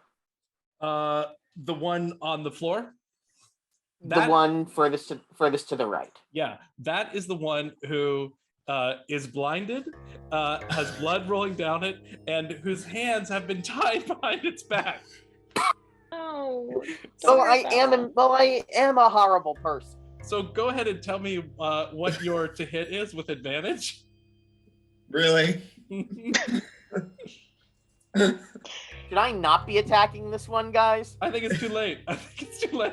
I think you make Your instinct was not to go for the one sucking my life force out of me. Cool. I figured you have that one in hand. Oh no, I'll remember this.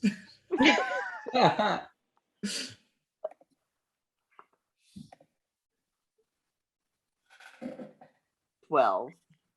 Yep, that's gonna be good. And how much damage do you do?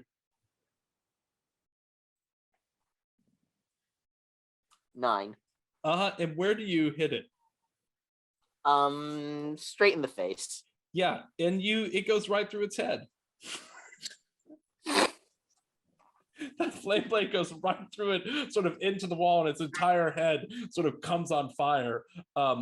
Which is nice because now that its eyes are gone, there's room for like little fire darts to sort of shoot out where they would. It's giving us a nice it's giving the room a nice warm glow.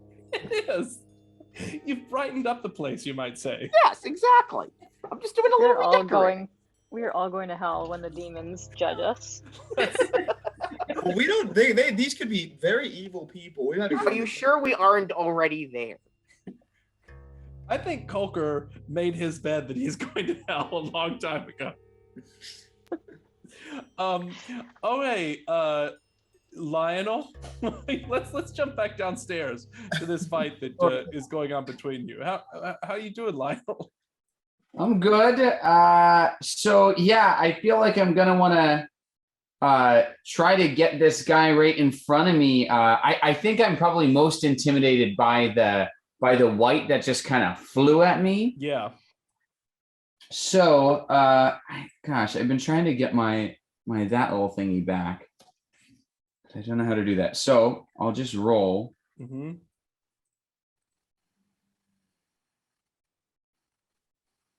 Ooh. That's going to be 13 to hit. The white has AC 14. That's not going to get through. Okay. Swing and a miss. And you know what is your history here as a Gozu-Oni? Because I understand you were a bodyguard, but I'm sort of surprised that this particular character got promoted to that position. You know, I'm newer to this particular position. He is lawful evil, so he's willing to do some really, I've done some really messed up things shit. in my day. You know? That the others that we on this side are kind of going like, whoa, most of us would not want to do it, but this guy does it. It's like when the beetle in Sweeney Todd kills the little bird, like he does shit like that. Yeah. Needlessly cruel. Well, Doesn't a lot of strength, you know.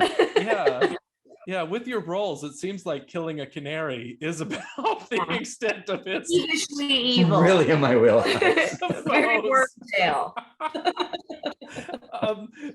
Meanwhile, let's go to the real powerhouse tank of the duo. All right. How is Naida doing?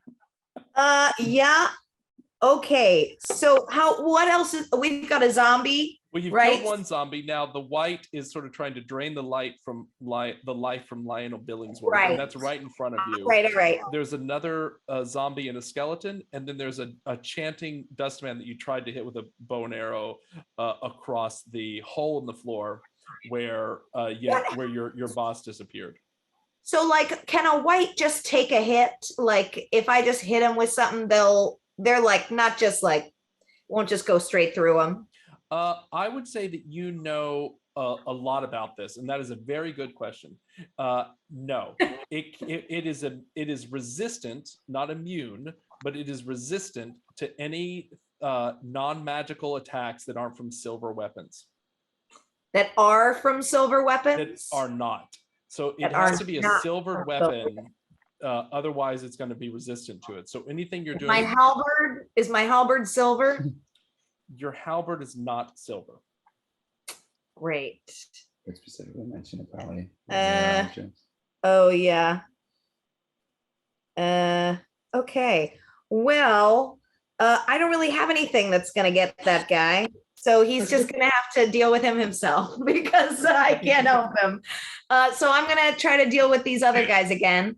I'm gonna shoot I'm gonna shoot 2 crossbows at our conjurer again. Okay, the first is a 17 to hit. Yeah. Great. And that's 5 plus so that's 11 of damage. Great. And then the second one is 5 to hit. The second one does not get through. Yeah. The first one does, and as you hit it, you break off the spell. Once you break off the spell that he was casting in his chanting, you stop his concentration. The creatures around you start to sort of look at you and look at Lionel and not quite sure why they were attacking him. And they seem to be confused right now, not knowing what to do. And they stop attacking you, Lionel. So what do you do now? I'm gonna say, go on, shoo, scat, get, and stay out. I try to scare him with him. I'm just standing. You do succeed in this. They start to sort of walk through the doors into the other room, and the white sort of starts to fly down the hallway.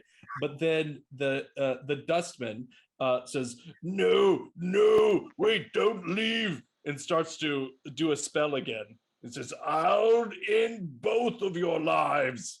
Can I rush him right now? Yes, you can.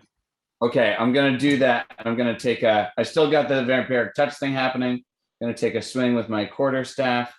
Now my D20 isn't even here anymore. How do I, if I've lost the little D20 and like little grid thing in the bottom of my screen, how do I get them back? You should be able to have on the lower left, there should be just a die. I know that's gone now, Make and I don't make know it why. full screen. Okay. I don't know if that'll do anything. It does nothing. Yeah.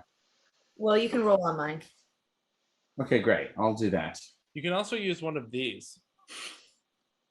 That's true. Now that is a. All right. All right. I'm rushing them, and that is going to be a 17 to hit. Yep, that's successful. Great, and that is going to deal. Let's see.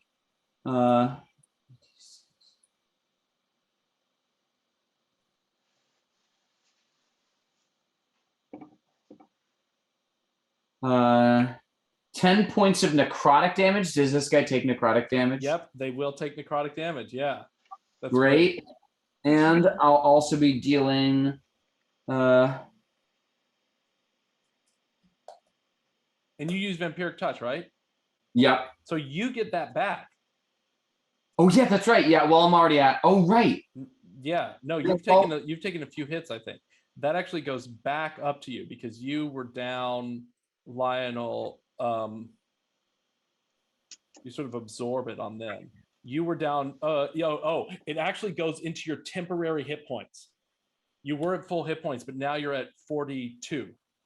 42 of 32. Yeah. Well, it was down 1 hit point from the bones that shattered everything. But it already gained that hit point back from when I killed that first guy. Oh.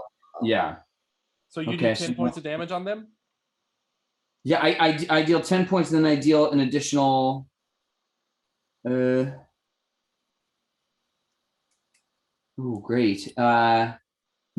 points of bludgeoning damage. Great. So this person is pretty weakened. They've got an arrow sticking out of them. Their flesh is beginning to decay. You've got it strong on them. You're sort of sucking their life force into you. Let's jump back upstairs now. So as we jump back upstairs, at this being that you guys are fighting, this Dustman now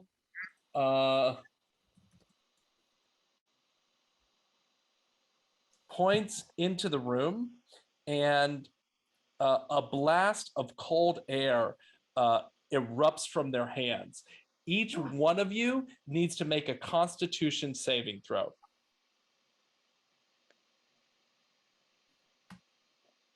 20. 24. Okay. 21. Wow, great. You guys are still going to take damage, but you're only going to take half damage, which is nice because this is 8d8. So instead you're only taking 4d8 damage. Whoa. Yeah. So this Which could kill me. Which could kill me. Kill you. So it does 25 damage. So that takes yep. So I'm that dead. You're I'm down. And Herbert, I'm at 12. yeah, Herbert's at 0. I need Zinc. I need you and Herbert to roll a Constitution saving throw, a death save. I got 6. That's a failure. You move a little closer to death. 22. Okay, so Zinc moves closer, and Herb, you move closer towards life. Now, Kolker, it's your move. Okay, You so have I've some now real got ethical dilemma here.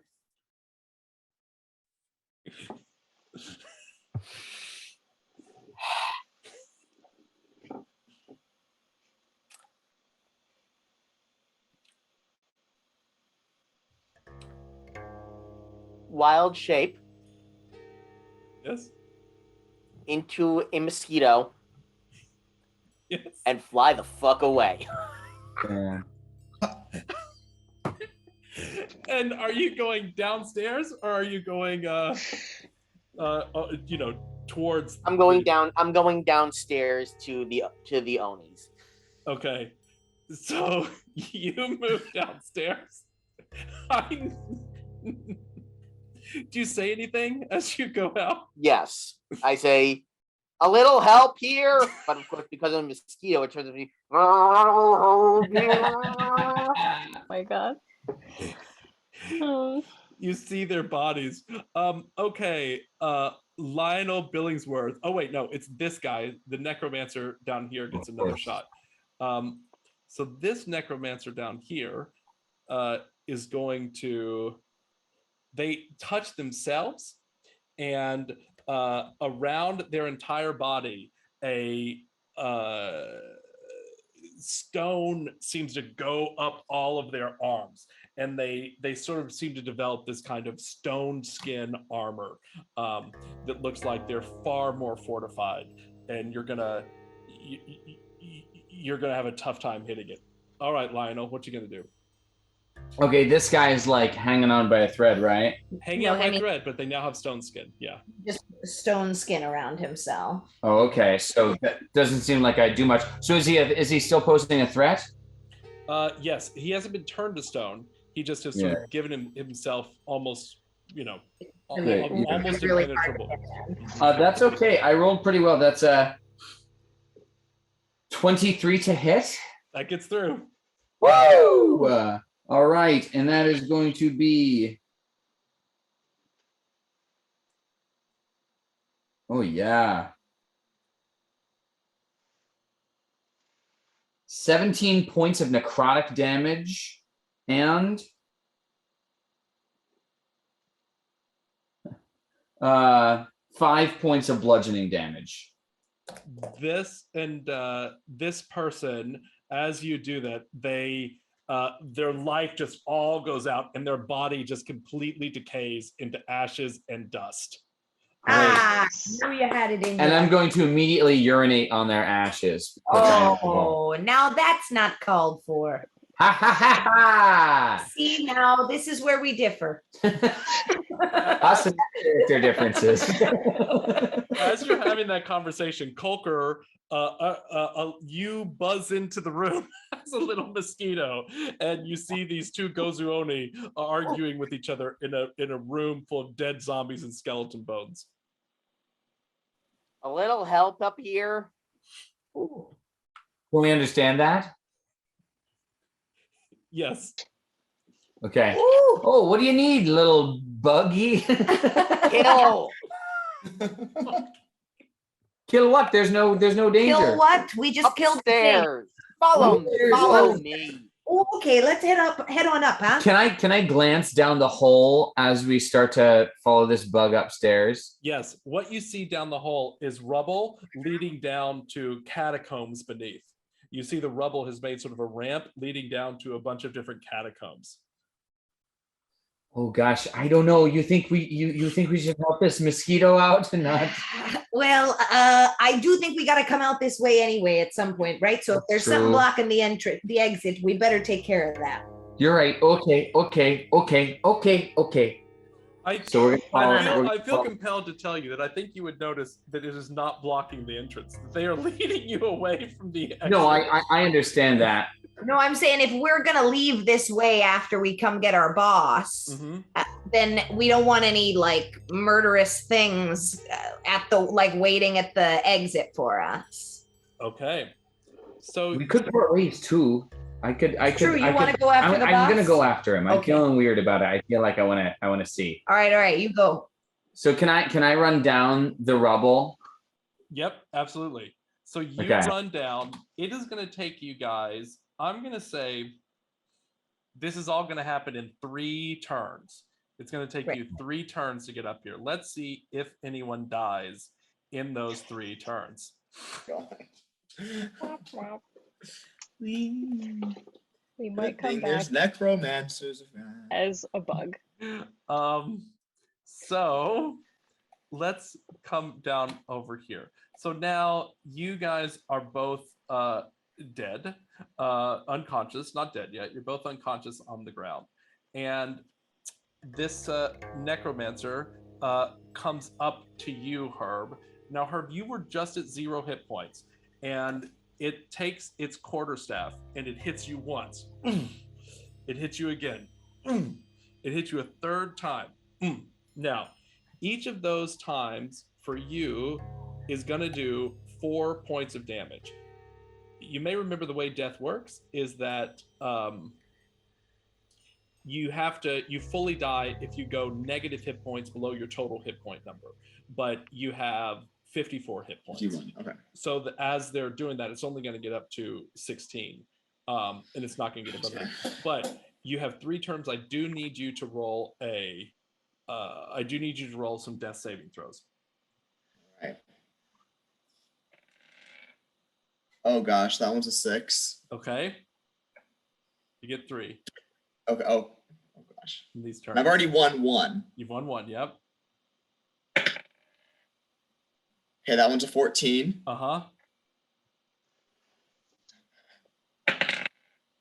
And this one's a 16. Okay, great. So after the 3rd time that they've hit you with the quarterstaff, your eyes open up. Thanks. And you're back at 1 hit point while this person's hitting you down. Now, Zing, I need you to roll 3 death saves. 16. 18.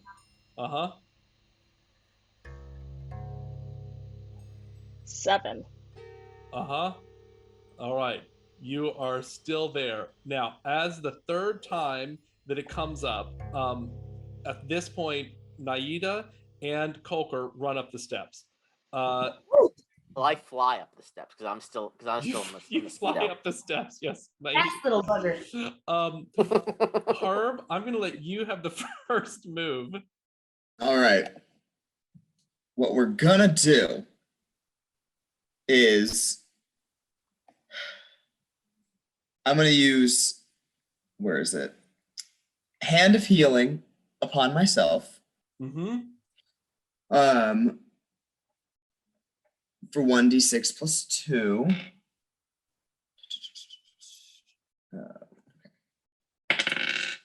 So I get 7 points back. Okay. And then I'm going to use, that was a key point, then I'm going to use another key point to Step of the Wind and jump.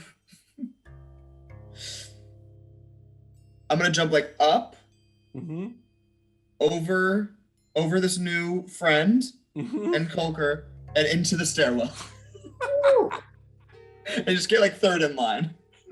As you go by, you see the little mosquito fly past your eyes. What's that there, Buggy? Naida, what are you gonna do? How far away am I from the necromancer? 10 feet. Okay, so I'm gonna hit him with my halberd. Got 2 of those in me. So that's a 21. And that's 11 points of damage. And then the second one is another 21. That gets through. And that's 6 points of damage. Okay. And then Kolker, what are you gonna do? Okay. I will turn back from mosquito to halfling. Didn't see that. I've lost the flame blade, unfortunately. I lost that when I I don't think the mosquito could wield it. Yeah. So I will attack this one just to the north. Just above. Oh no, you can't. That's it. That one's in a different room. Oh, okay. The only one you've got. There's the only one there. Yep. Okay, then I will attack it with vicious hand axe and shadow glass daggers. Roll. Tell me what your to hit is. Okay, shadow glass daggers. I rolled an 18. That gets through. Vicious hand axe. I rolled a 5. The shadow glass gets through. And how much damage does the shadow glass do? 7. You kill it. The shadow glass goes through, and it doesn't seem to cut it at all, but blood just pours out of its mouth, and this person falls to the ground dead. Zinc, I need you to do another Constitution saving throw. Woof. And you have 2 failures and 2 successes. 10. 10? Yeah. Your eyes pop open with 1 hit point. Oh. Oh, welcome back. Thanks. Thank whatever, you're alive, both of you. I'm gonna run past Kolker, say you're forgiven for that mistake you made earlier. I'm gonna run to Zinc and do a little hand of healing just to give you a little extra something, which will be 5 points. I'll take and then I'm gonna say hello to our new friend, cow friend. Yeah. Skeletal cow? No, it's a humanoid with a cow head. Oh. How hello. you doing? Hi. Who are you? Well, my name's Naita. I gotta be on my way. My pal just went down to save our boss, and I don't have much time to waste. Are there any more necromancers around here? Yeah, probably. You hear fine. Footsteps coming around the sides of the room, I'd say. Oh, I better go after him anyway. If you guys are smart, you'll come after me too. And I start running down towards the hole.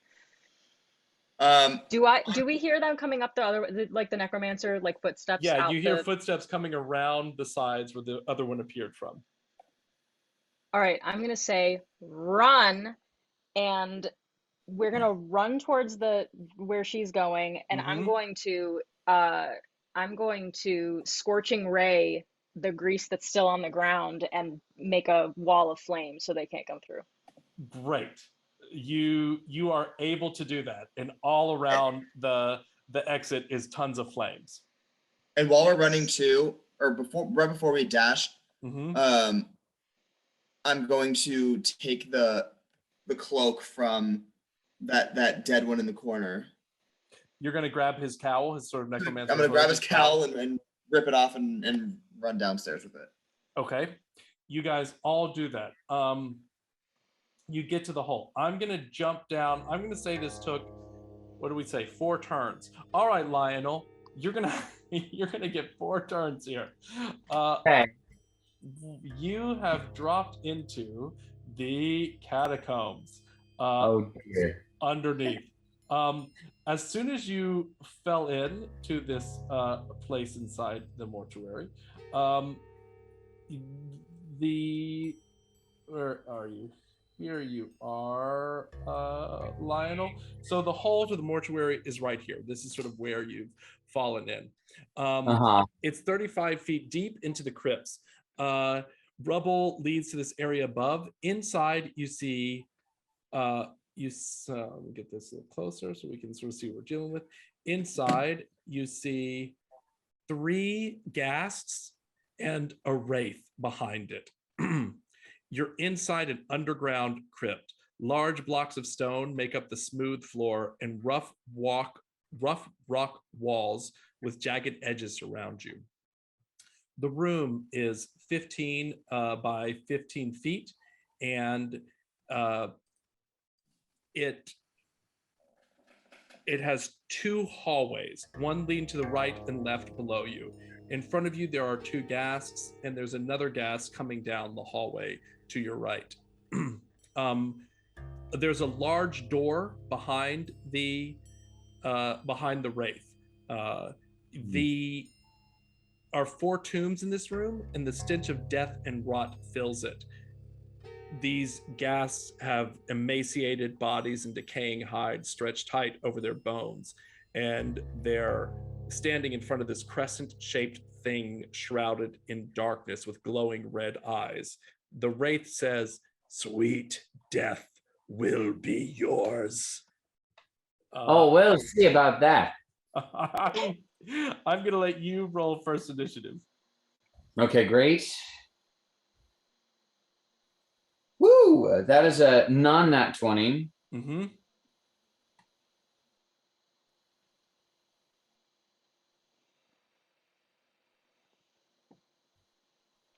That gets through? That was for initiative, right? Yep. No. Roll to hit. I'm going to give you first initiative on this. Okay, good. Oh, I see what you're saying. Mm-hmm. Oh, I see. I thought you said I was running 4 initiative first. Okay, so talk to me about this. So this vampiric touch lasts about a minute. Has that minute probably transpired as I've run down here? No, I think you've got it for 1 turn left. Okay, great. Then I guess these guys are kind of posing a threat to me. So I'll kind of like charge toward the door and kind of whack as I go. So I'm going to take a swat at this first guy in front of me with vampiric touch with my quarterstaff. Woo! And that's a 9 to hit. Yikes. The gas, it does not hit. So you're trying to run right past them all, right through them? Well, I don't think I'll try to pass until I'll run up to the first guy and try to whack him, but my to get to the door as quick as possible. So I'll miss him and not try to run further than him. Okay, you get to the first one. You miss on trying to hit them. Both of these guys now reach out trying to bite you. Lionel, you've got one gets an 11. You've got an 11 armor class. How do you only have an 11 armor class? I know. Oh gosh, that bite is going to get through. Okay. Luckily you have some extra hit points right now. That does 12 points of damage. Most of all of that goes into your extra hit points, and so it takes you down to 30 hit points. And the other gas tries to bite you as well. It also gets through, doing another 12 points of damage, Lionel. Okay. You are now down to 18 hit points. Yeah. and the Wraith is your one-man army trying to take this on.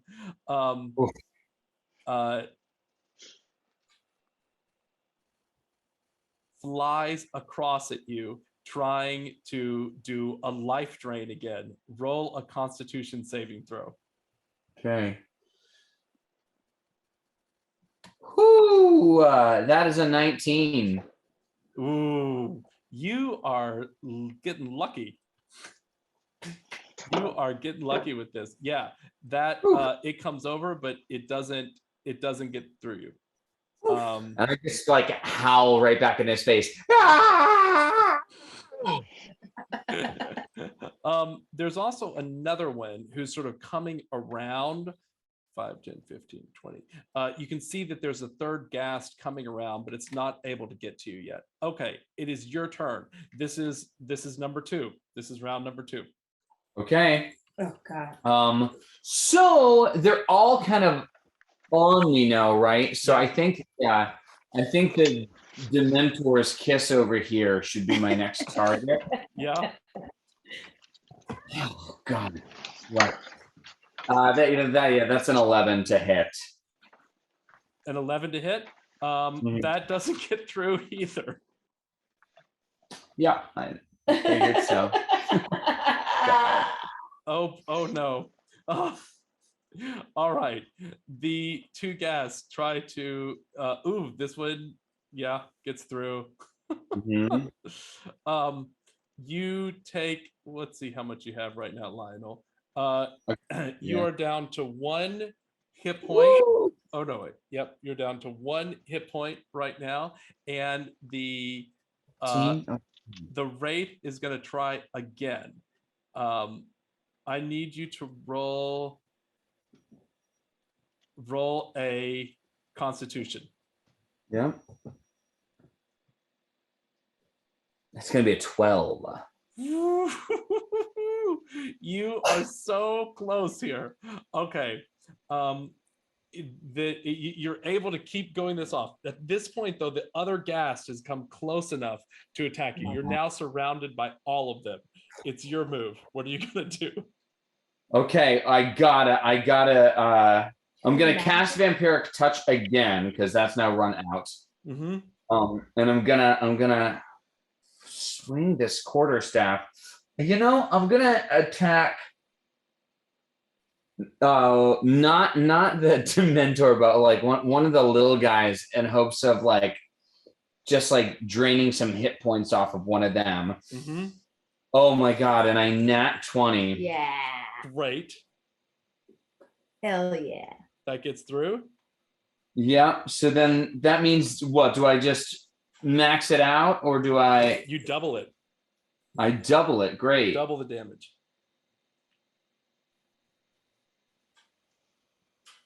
So you're doing Vampiric Touch, right? It's already done. So that's that's 25 necrotic damage. Great.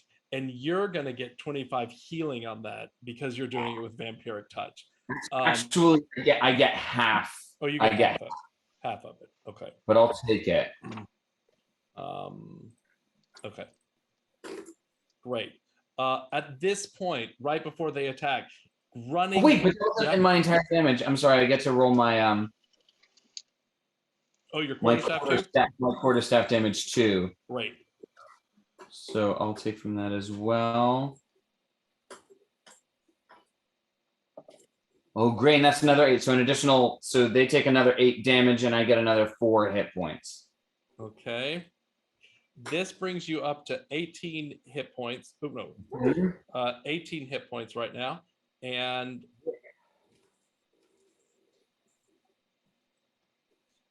that brings them down.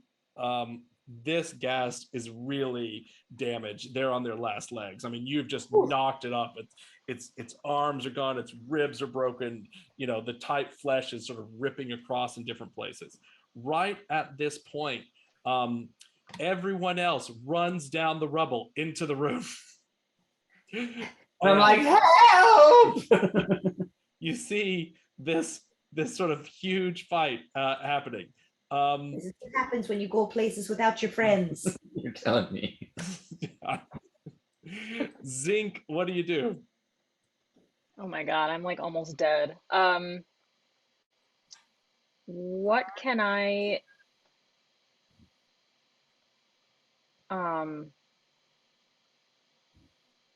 how far to the right and left can I see when I run down here?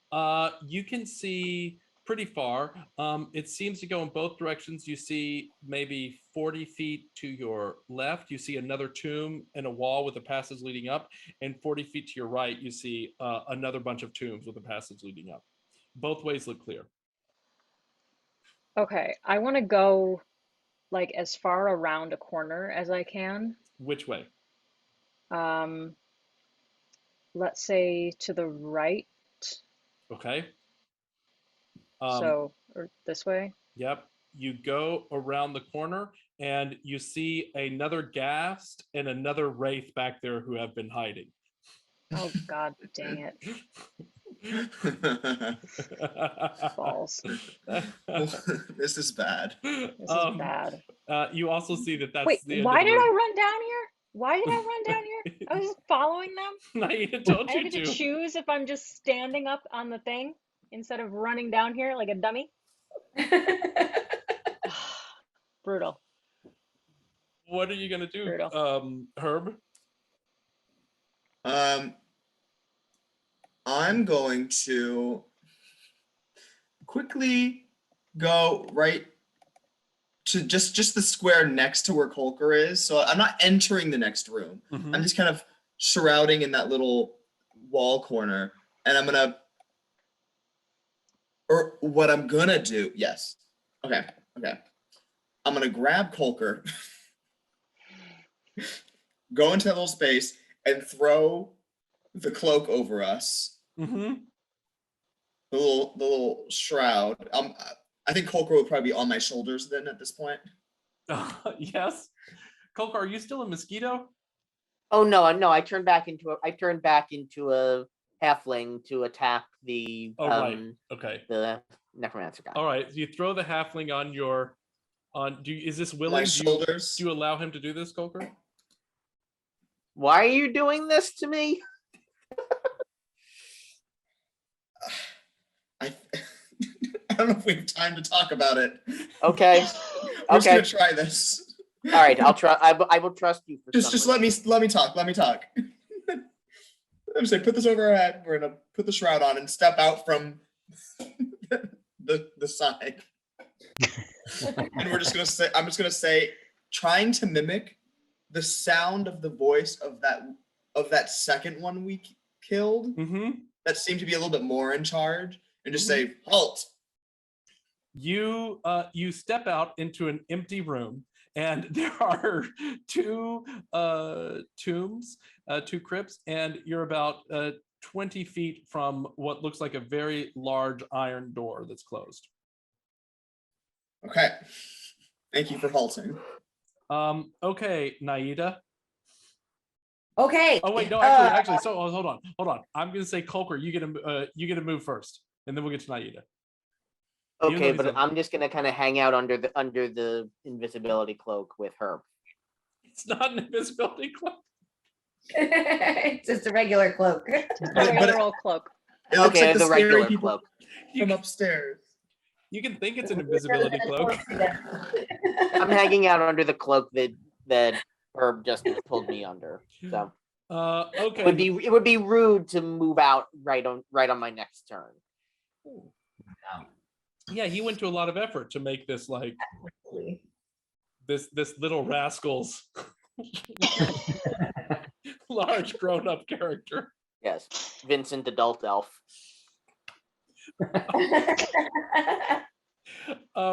Okay, Naida, what you gonna do? Okay. What are these things again? These ghasts. Yeah, what are ghasts? Oh, great. So you would know that these are these undead, but they're a step up. They're stronger than zombies or skeletons. Well, we gotta get them like in the brain, in the head. Mm-hmm. Yeah. Okay. They're. I would think that you know about these because of what you do, that they are resistant to necrotic damage. Okay. And you would also know that they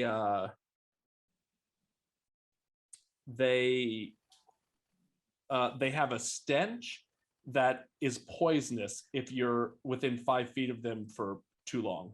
Too long. Oh, okay. We gotta kill these people quick. Okay. All right.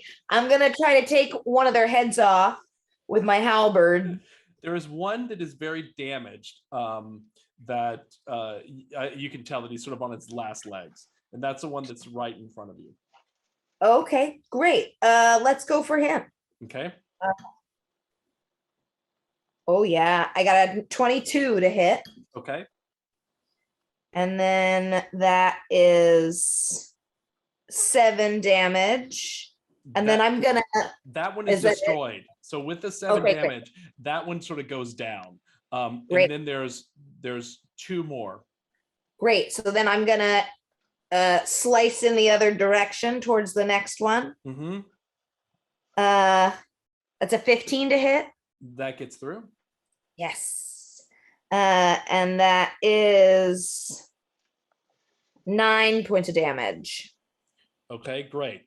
Slashing damage. 9 slashing damage. Yeah, they have all damage works for these guys. Great. All right, Lionel. Okay. So I'll go for the guy who just took a bite. Mm-hmm. Oh gosh, that's a 13. That gets through. Oh, amazing. How much damage did it do? That's a 9 necrotic. They're resistant to necrotic, so it's only going to be half of that. So you'll give you 5 necrotic on it. Okay, great. So does that mean that I only get half of the half then in HP back? Because you're still stealing life? Yes, that's right. So let's give you 3 back. Great. Plus another 5 in bludgeoning damage. So I'll take 5 back total. Right. You've successfully sort of I'd say this guy's at 50% now, and you sort of know that it's at 50%. Okay.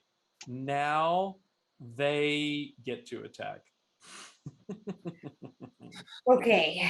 Whew. So one of the ghasts who's coming, he's gonna go for you, Lionel, and that gets through. Lionel, that is 12 points of damage. Oh, you just took back 5, right? Right. So this 12 brings you down to 11. Correct. And then we have the other ghast. What's he gonna do? The other ghast tries to reach out its claws to get you, and it successfully gets you. It's going for Naida. It gets a 21. It does it. Naida, it's going to do 10 points of damage. But I now need you to do a Constitution saving throw. Okay. Constitution. Mm-hmm. Ooh. 6. Okay. So Naida, you only take 10 points of damage, which brings you down to 18. However, No, I'm at 28. Yeah. 28 minus 10 is 8. No. I just took it out. I just did already. You did already. Okay, great. Thank you. Thank you. Okay, great. So, but you feel going through your bones, a poison runs through you, and suddenly all your arms and your muscles lock up, and you are completely paralyzed.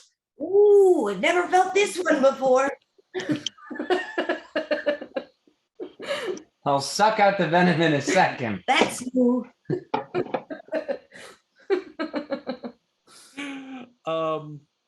The wraith tries again. It flies over on you. I need you to do another Constitution saving throw, Naida.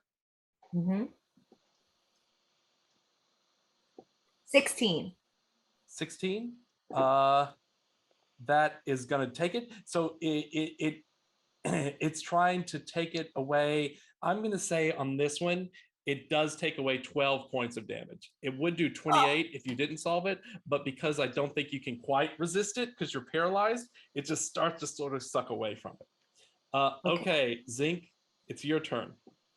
These people have just discovered you, so it's going to take a turn for them to attack. Holy cow. Okay.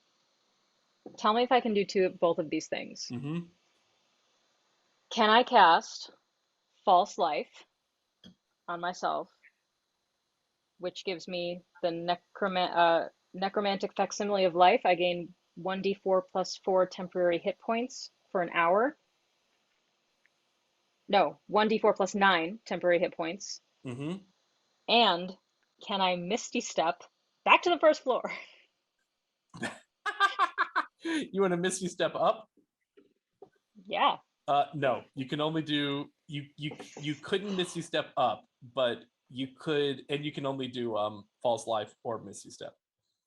Okay. Can I dash and False Life? No, but you could go 30 feet and do False Life. Okay, fine. That's fine. So I'm gonna go 30 feet back the way I came. Which, how far is that?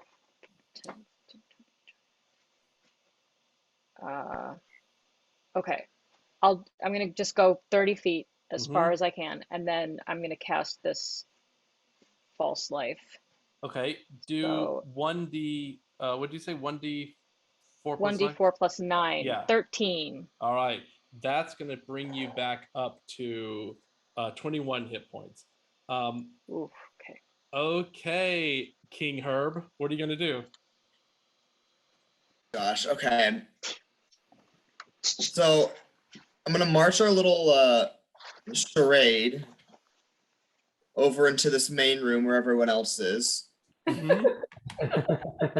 I'm gonna try my halt over there. And I'm going to raise my hands in a spell casty kind of way. But to make it look like I'm, powerful of sorts. Are you on my shoulders? You're on my shoulders. Okay. Oh wait, but you might have to raise your hands. Or I guess it doesn't matter. I'm just gonna say halt, and then while I'm under there too, I'm gonna touch myself again with my hand of healing.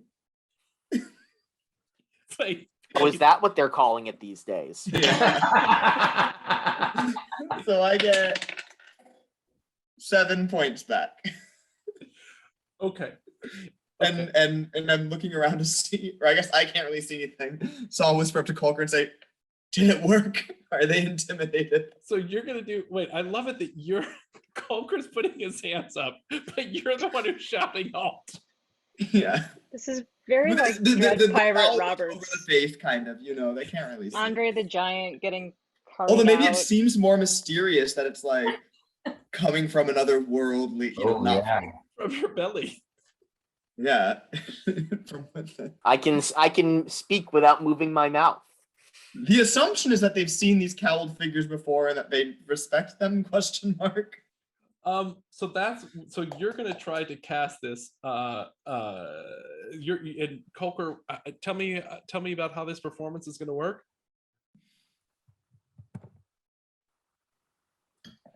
Halt. Be gone. Honestly, standing ovation. Foul creatures I'm so intimidated. of the dark. Yes, it's like singing in the rain. You're just behind the curtain speaking. Exactly. Pay no attention to the dwarf behind the curtain. I realize. Of course, then again, you're a dwarf and I'm a halfling, so we're probably about the size of a normal person. You're only like 6'5", 5'10". Yeah, but yeah. Do you while you're doing this, roll a performance check. Colker? Yeah, I think it's Colker because they're the one that we're looking at. Did you already give your healing? Yeah. Or can I do an intimidation roll for my voice? Because I said halt. Sure. I'll let Keiper do performance and you do intimidation. I rolled a natural 1, which means I get to roll again because of halfling luck. Oh, thank God. Nice. And I rolled a 7, so I got it. So 9. So it's a 9 total. Okay. With +2 performance. And I got an 18 on intimidation. I'm gonna So say they're scared, but they don't believe it. exactly that you've basically just gotten a free turn here. That they're just not quite sure what to do, and they've all sort of stopped for a second. That brings us back to Lionel. Okay, great. Gosh, oh man, I think I'm gonna swing at the Dementor who's now trying to suck the life out of my friend. I feel like it's personal now. Mm-hmm. Oh God, Jesus, it's an 11 to hit. Nope. Yeah. Okay. So Well, did my best. What do you got? it just went right through its body. Just went right through. Son of a gun. Oh, you tried your best, Lionel. Sure. You say as you're paralyzed on the floor. Well, you said my arms and legs couldn't move, but you never said my mouth. That's true. Zinc, what are you gonna do here? Gosh. Oh God, goodness. Okay.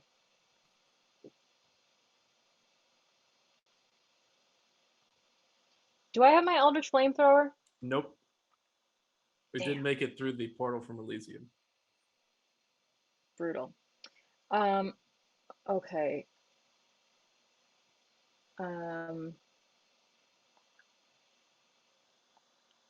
We don't even know who these guys are, right? Mm-mm. Well, I don't think you necessarily do. No. Okay.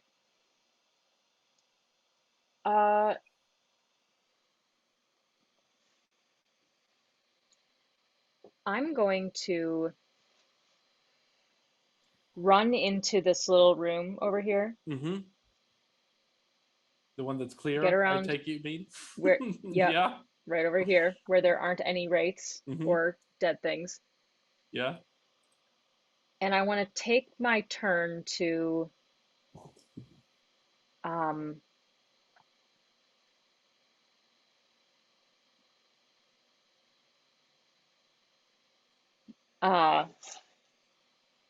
melt down the silver cup that I have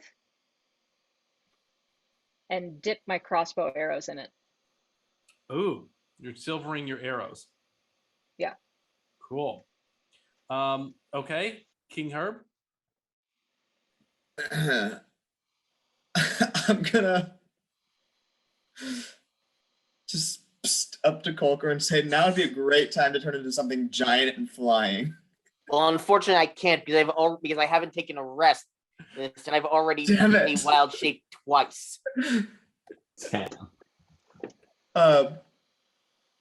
Okay, so I can like make water appear or something. You can turn into a were rat. Yeah, I can make water. I can turn into. I can't. Well, do I have the power over that? No, because I did not spend the time working on it like Mark did. No, I'd say if you wanted to try it, you'd make a wisdom saving throw. A wisdom saving throw. Wisdom check if you want to try to turn. Okay, I'm going to do I'm going to do a wisdom check. Oh wait. Oh, well. What? Well, I was gonna say, I can do something first, and then you can turn into a were rat. I was just seeing maybe there's a way that we could get out of this sooner. But well, I can. Well, I don't know if these count as people, so I can't charm person them. I guess I'm going to open up the bottom portion of the cloak. Yes. And just throw the boomerang out from the legs of our little creature. Okay. Are you throwing it? There are 2 ghasts and 1 wraith. One of the ghasts seems weakened. I'm gonna throw it at the weakened one. Mm-hmm. And that'll be 9. 16 to hit. That gets through. All right. It's gonna do 1d4 plus 12. 13. Yes. So you actually go right through and you're able to hit that one and knock it back up against the wall, and it goes right into it and kills it. Now, I think at this point, you would perhaps remember that your boomerang is silvered. Oh, it is. Wow, it says it on the thing. Yes. That fancy boomerang you have is made of silver. It goes right into it, and like the silver sort of spreads out over it. Well, and as that happens, I'm gonna shout halt again. Aren't you? And see if maybe I have a little bit more Loud. more intimidation in my voice. Aren't you glad you paid for the upgrade? On my dagger? Yeah. Or my boomerang? Yeah. It's times like this, you know, money well spent. Okay, Keiper, what are you doing now? Let's see. I guess I'm going to jump over the Onis and I'll boost you. What? I said I'll boost you. Maybe not this time. I've already got a head start because I'm on Herb's shoulders. But I will. Well, you don't know. I'll vault over you. I'm gonna use your head for a boost, so you can't drop me. I could go wrong. He's got a great one. I am very dexterous. I am a highly trained dancer. And just sort of fly at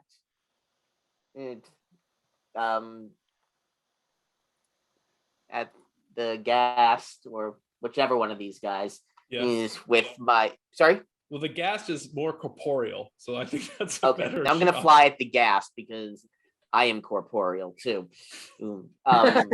With my axe and dagger flailing. And okay, are you turning into a were-rat as you do this? Am I? No, not quite yet. Okay, roll it to hit. Shadow Glass daggers 14. Hand axe 7. The Shadow Glass dagger gets through. And how much damage does the Shadow Glass dagger do? 6. Great. The Shadow Glass dagger successfully gets through.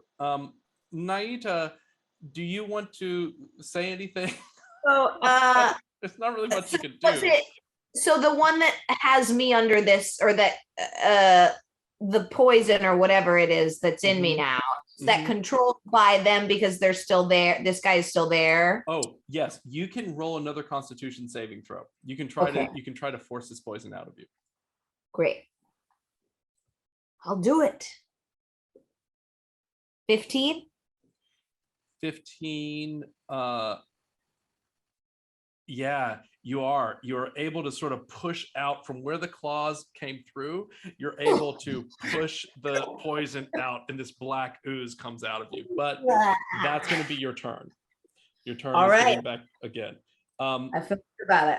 The gas now turns right at Keiper, and it tries to attack Keiper with its claws, doing the same thing. But it rolls a 14 and does not get through Keiper's armor. The Wraith tries again to suck your soul, but it doesn't happen. It is unsuccessful at doing it. Once again, Naida, probably because you have the thing. These guys, 20, are coming around the other way, but they're not at you yet. Okay, it comes back up to you, Lionel. Okay, so I just swiped at the, ghostly little phantasm and it went right through. So I'm not feeling so confident about him. So I'm going to take a swipe at the ghast again. And that's a 13 to hit. That gets through. Oh, excellent. Woo. And that is going to be 9 points of necrotic damage, which gets halved. Right. You want to call it 5? Yeah, sure. And then a full 6 points of bludgeoning damage. Okay. And how much health points does that give you back? 6. And this is the end. At this point, your vampiric touch goes away. Well, I think I've got it lasts for a full minute. So since I've started this combat, I should have another 4 rounds left of this, right? Well, you'd have to cast it again, though. Have you cast it in this combat too? I thought you had. Yeah, I've cast it twice, so I think I've got 4 rounds left of this second spell's worth. Great. Perfect. And how many hit points does it give you back then? That got me up to 17. Great. Yeah, so you're getting this guy down, but at this point now, because you've been around them so long, I actually need you to roll a Constitution saving throw. Oh no. Woo! 19. Great, because now you're gonna have to do it each time because the stench is getting to you so bad because you've been with them and everyone else will have to do it in 3 rounds. That if you don't succeed before you kill it, you're gonna be poisoned. I went a week without sharing in college, so I'm feeling. Okay, Zinc, you have successfully made your. You've successfully silvered your arrows. Is this guy in range with the crossbow? This guy. Let's see. Your crossbow is.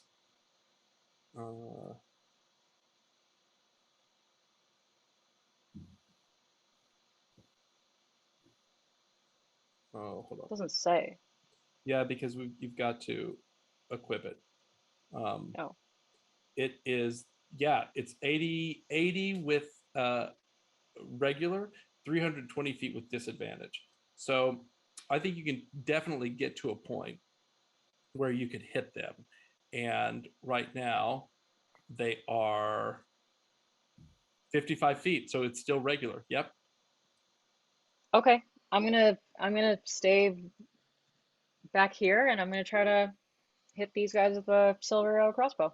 Great. Go ahead and roll to hit. Tell me how you do.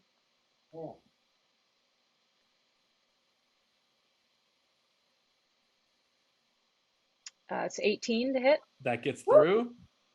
Nice. And then this is 1d8 plus 2 piercing damage, which is a 9. And I don't know if the silver gives me anything with that. The silver does give you a little advantage on that. You take about a third of its hit points out. Ooh, nice. With that one shot. Okay, King Herb. All right. Well, now that I've discovered my this whole time, it's not with you. It's in the body of the thing, but you can go get it. All right. Okay, this actually works out. So here's what I'm gonna do. So I'm gonna run over to where that dead one is, grab it, and slice it into the one next to it. And I will roll for that. But what I will also do is use another key point and do a flurry of blows. In which case, I will take one of the next 2 things to do a unarmed strike towards it, and then, or unless I can I like. You want to use it with your flurry of blows? No, your flurry of blows is for unarmed strike. Okay, great. Then I'll throw a punch and then take the other one, which is as I can do. I might need to.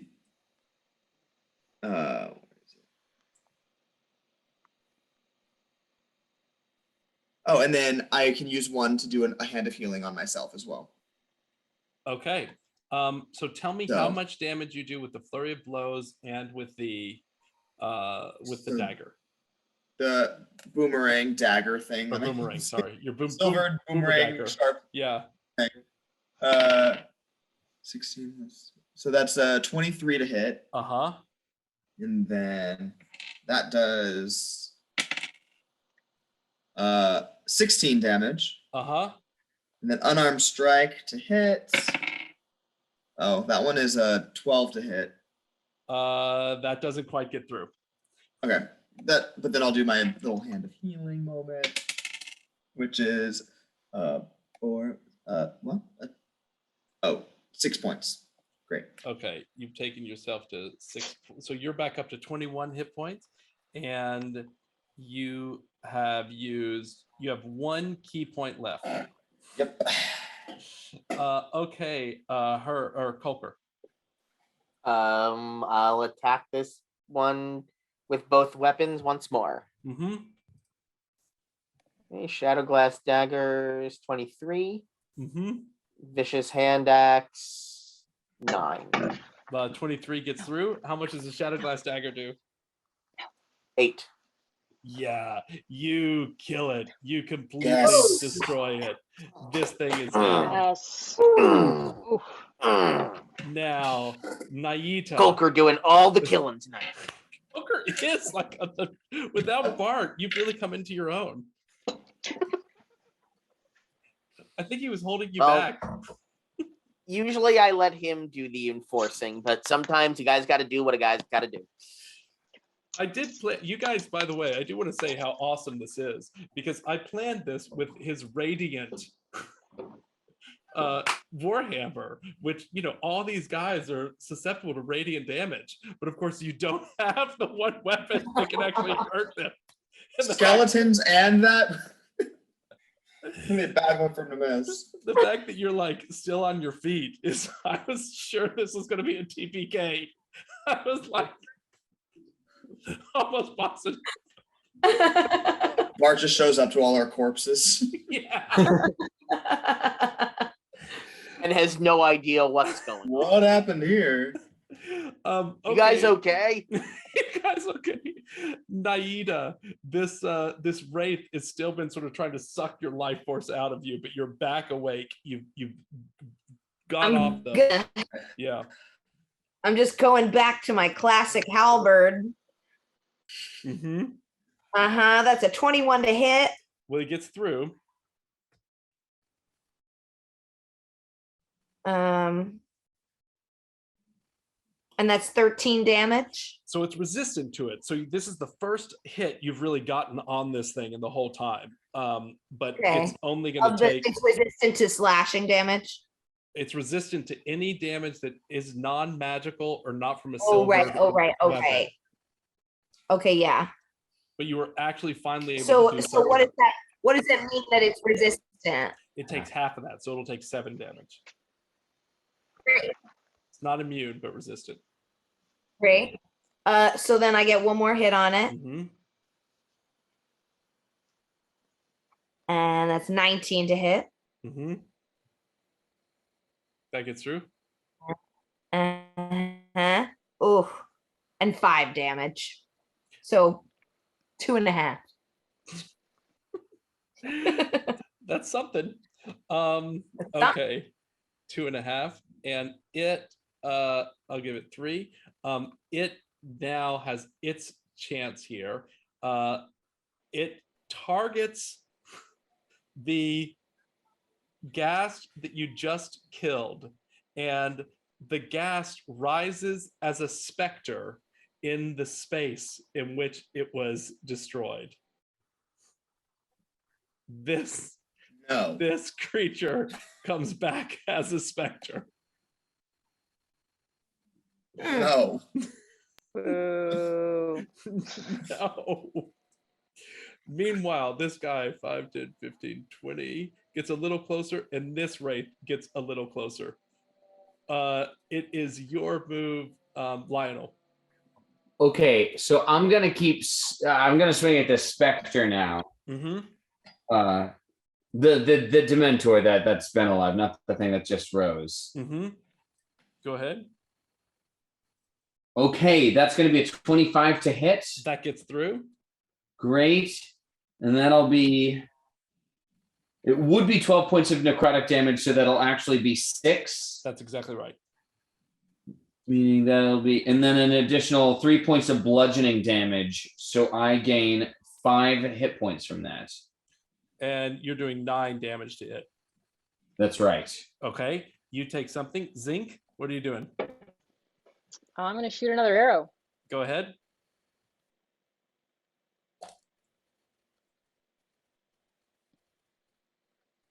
That's a 20 to hit. That gets through. And 8 piercing damage with a silver arrow. Okay. You are wearing this thing down. It takes a big step back too at it. Okay, King Herb. All right. So I've got my boomerang in my hand now. I guess I'll this new specter that arose. Yes. The What specter, it rose right. So the gas is still on the ground. The corporeal body is the gas, but the specter rose out of it. And it, do I get the sense that like a physical object wouldn't? You do get that sense, yes. That my boomerang would do no good on that. With this thing, you get the sense your boomerang would do some good, but it would be resistant to it. Yeah. All right. Okay. So I'm gonna let somebody with magical powers handle that, and I'm gonna turn to this thing next to me, this Dementor looking friend, and just that dagger boomerang him. As you give me a to hit. Tell me if you get the to hit. All right. 23. That gets through. And then it does 13. Yeah, and that silver, as it goes in, the silver starts to like spread throughout it. And you can tell that you do serious damage with that silver boomerang. Okay, and it looks like it starts to really fade away. You've probably gotten it down now to like only a third of its hit points left. What are you gonna do, Keiper? I am going to resummon the Flame Blade. Yes.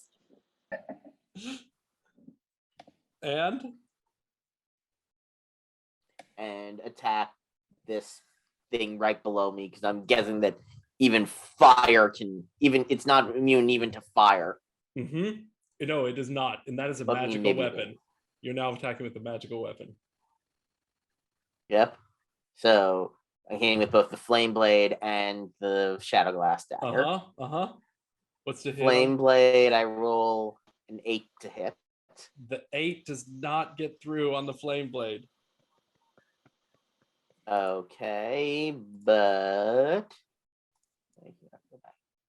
Shadow Glass Daggers roll a 17 to hit. That gets through. Okay.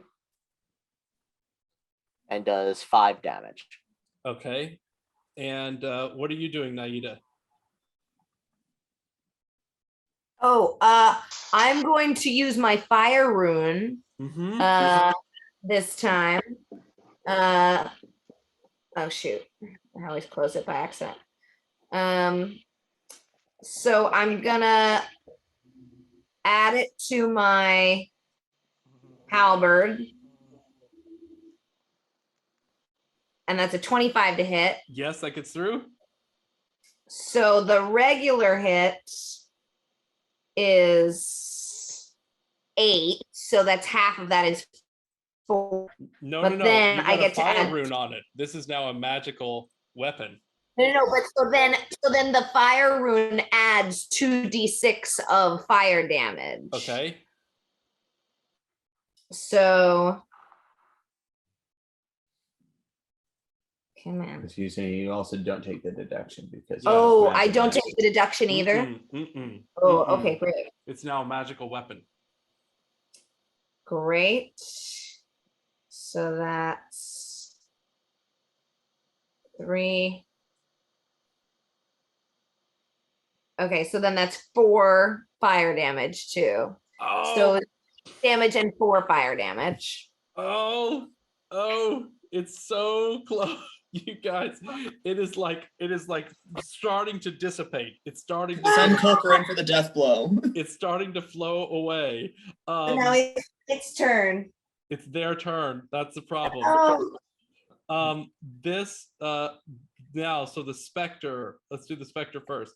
The specter tries to attack. The specter does the same thing. It tries to take a life drain on you, and the specter is going to go to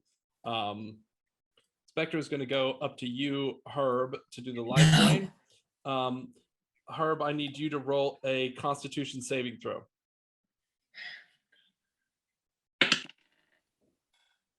15. You surpass it. It doesn't get through. The ghast next. The ghast comes down the hallway a little bit further. 5, 10, 15, 20. It doesn't quite get to you. The wraith comes in. It doesn't get to you. The wraith tries a life drain as well. And this life drain is going to be on Keiper. Keiper, I need you to do a Constitution check. Saving throw. 14. 14. 14. It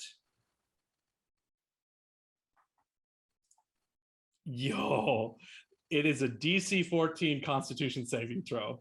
If it meets, you succeed. Keiper, it's your move. One more attack at this same one with the flame blade and the daggers. Mm-hmm. Shadow Glass daggers roll a 22 to hit. Mm-hmm. That gets through. Flame blade rolls a. Sorry, I just gotta find it here. I keep having to go back and forth. Flame blade rolls a 17 to hit. You kill it. You had 1 hit point left. So you as it goes through. Just how much I kill it. Yeah, you kill it. Yeah, find out. You killed my. Okay. Let's see. Roll 15 points on the flame blade. Woo. And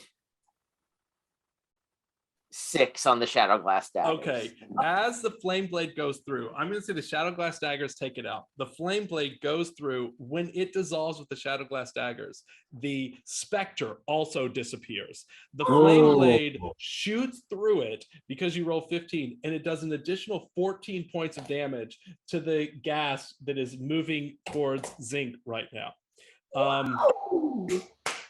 Zinc, it's your move. Oh, geez. All right. I gotta arrow him again. All right. It's an 18 to hit. That gets through. And that's a 6 piercing damage. It had 5 hit points left. It goes through and it's destroyed. It sort of falls to the ground. Oh my god. I'm going to give King Herb next. There is 1 wraith left. All right. I'm gonna actually run down to it, so I'm within melee range with it. I'm gonna do a classic boomerang dagger move. That's a 21 to hit. Gets through. And then what is it? And that is a 16.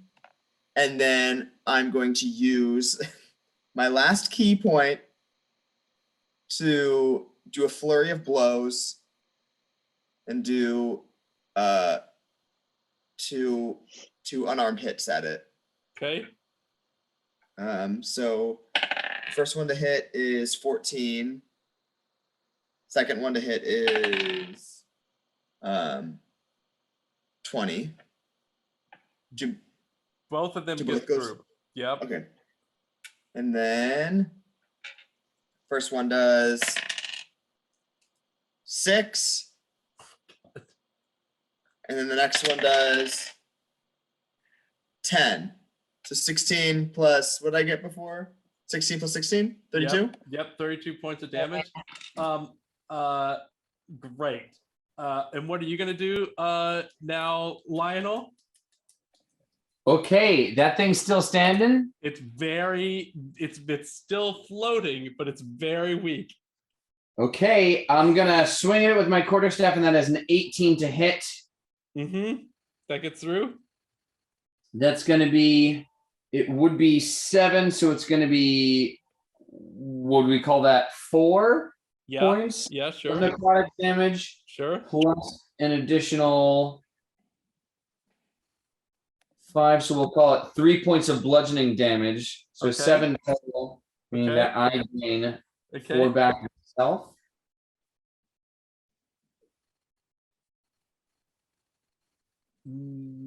Naida.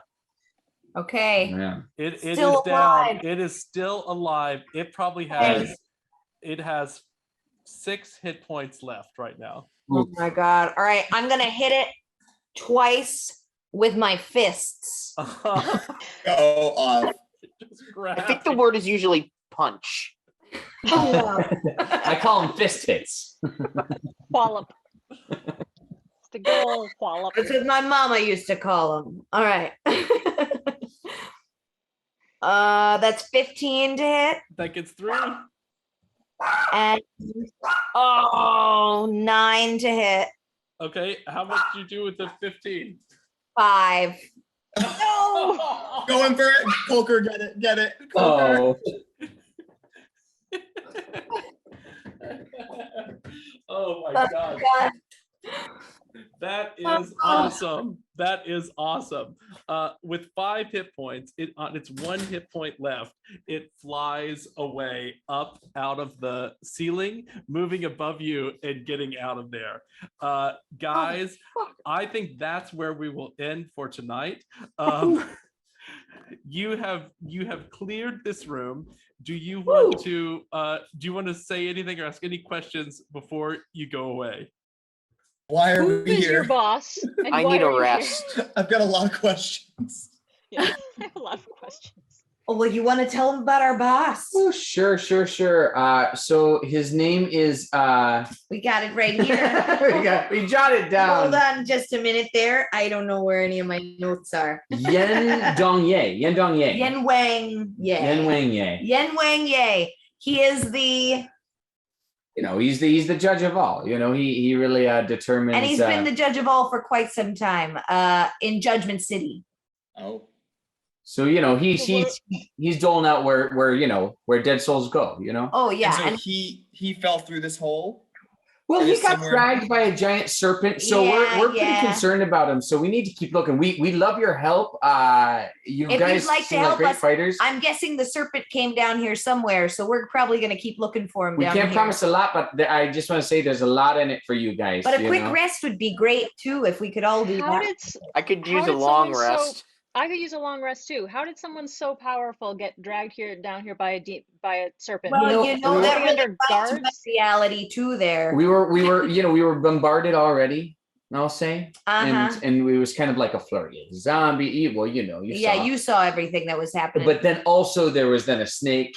And it bit him, and didn't it see kind of that snake coming. We are his bodyguards technically, so we're feeling so we really are in trouble if we can't get him back. Not super proficient. Yeah, gotta have a body if you're gonna be a bodyguard. Exactly. You know what we're talking about. So we're feeling bad. Yeah, feeling quite bad, but we also like the guy quite a bit. We like to make sure he gets back safe. All right. Well, why don't we sleep on this? Let's sleep on that. Seth, is Keiper gonna take a long rest, or is he gonna do anything else? Keiper has some business to attend to, so he's gonna say, "You know what? I'll meet up with you guys in a while. You guys have fun without me. I gotta go deal with some pizza business." What do you mean meet up? Business, We're trapped in a catacomb. Yeah, but I gotta go do pizza business. So I just right. Somehow I leave. I see. We're doing a setup right now. Okay. Yes, I gotta do some pizza business. Funny, you could get out now, but you couldn't fly me out before. You said I'm flying. He just crawls up. He crawls up the rubble. I just walk up. I just dance up the walls. During my long rest, can I also take some time and look through the spell book that I found? Yes, that's great. I love that. All right, guys. I'll see you next week. All right. Wow. What a time. What a time. Bye, everybody. Bye, y'all. Bye.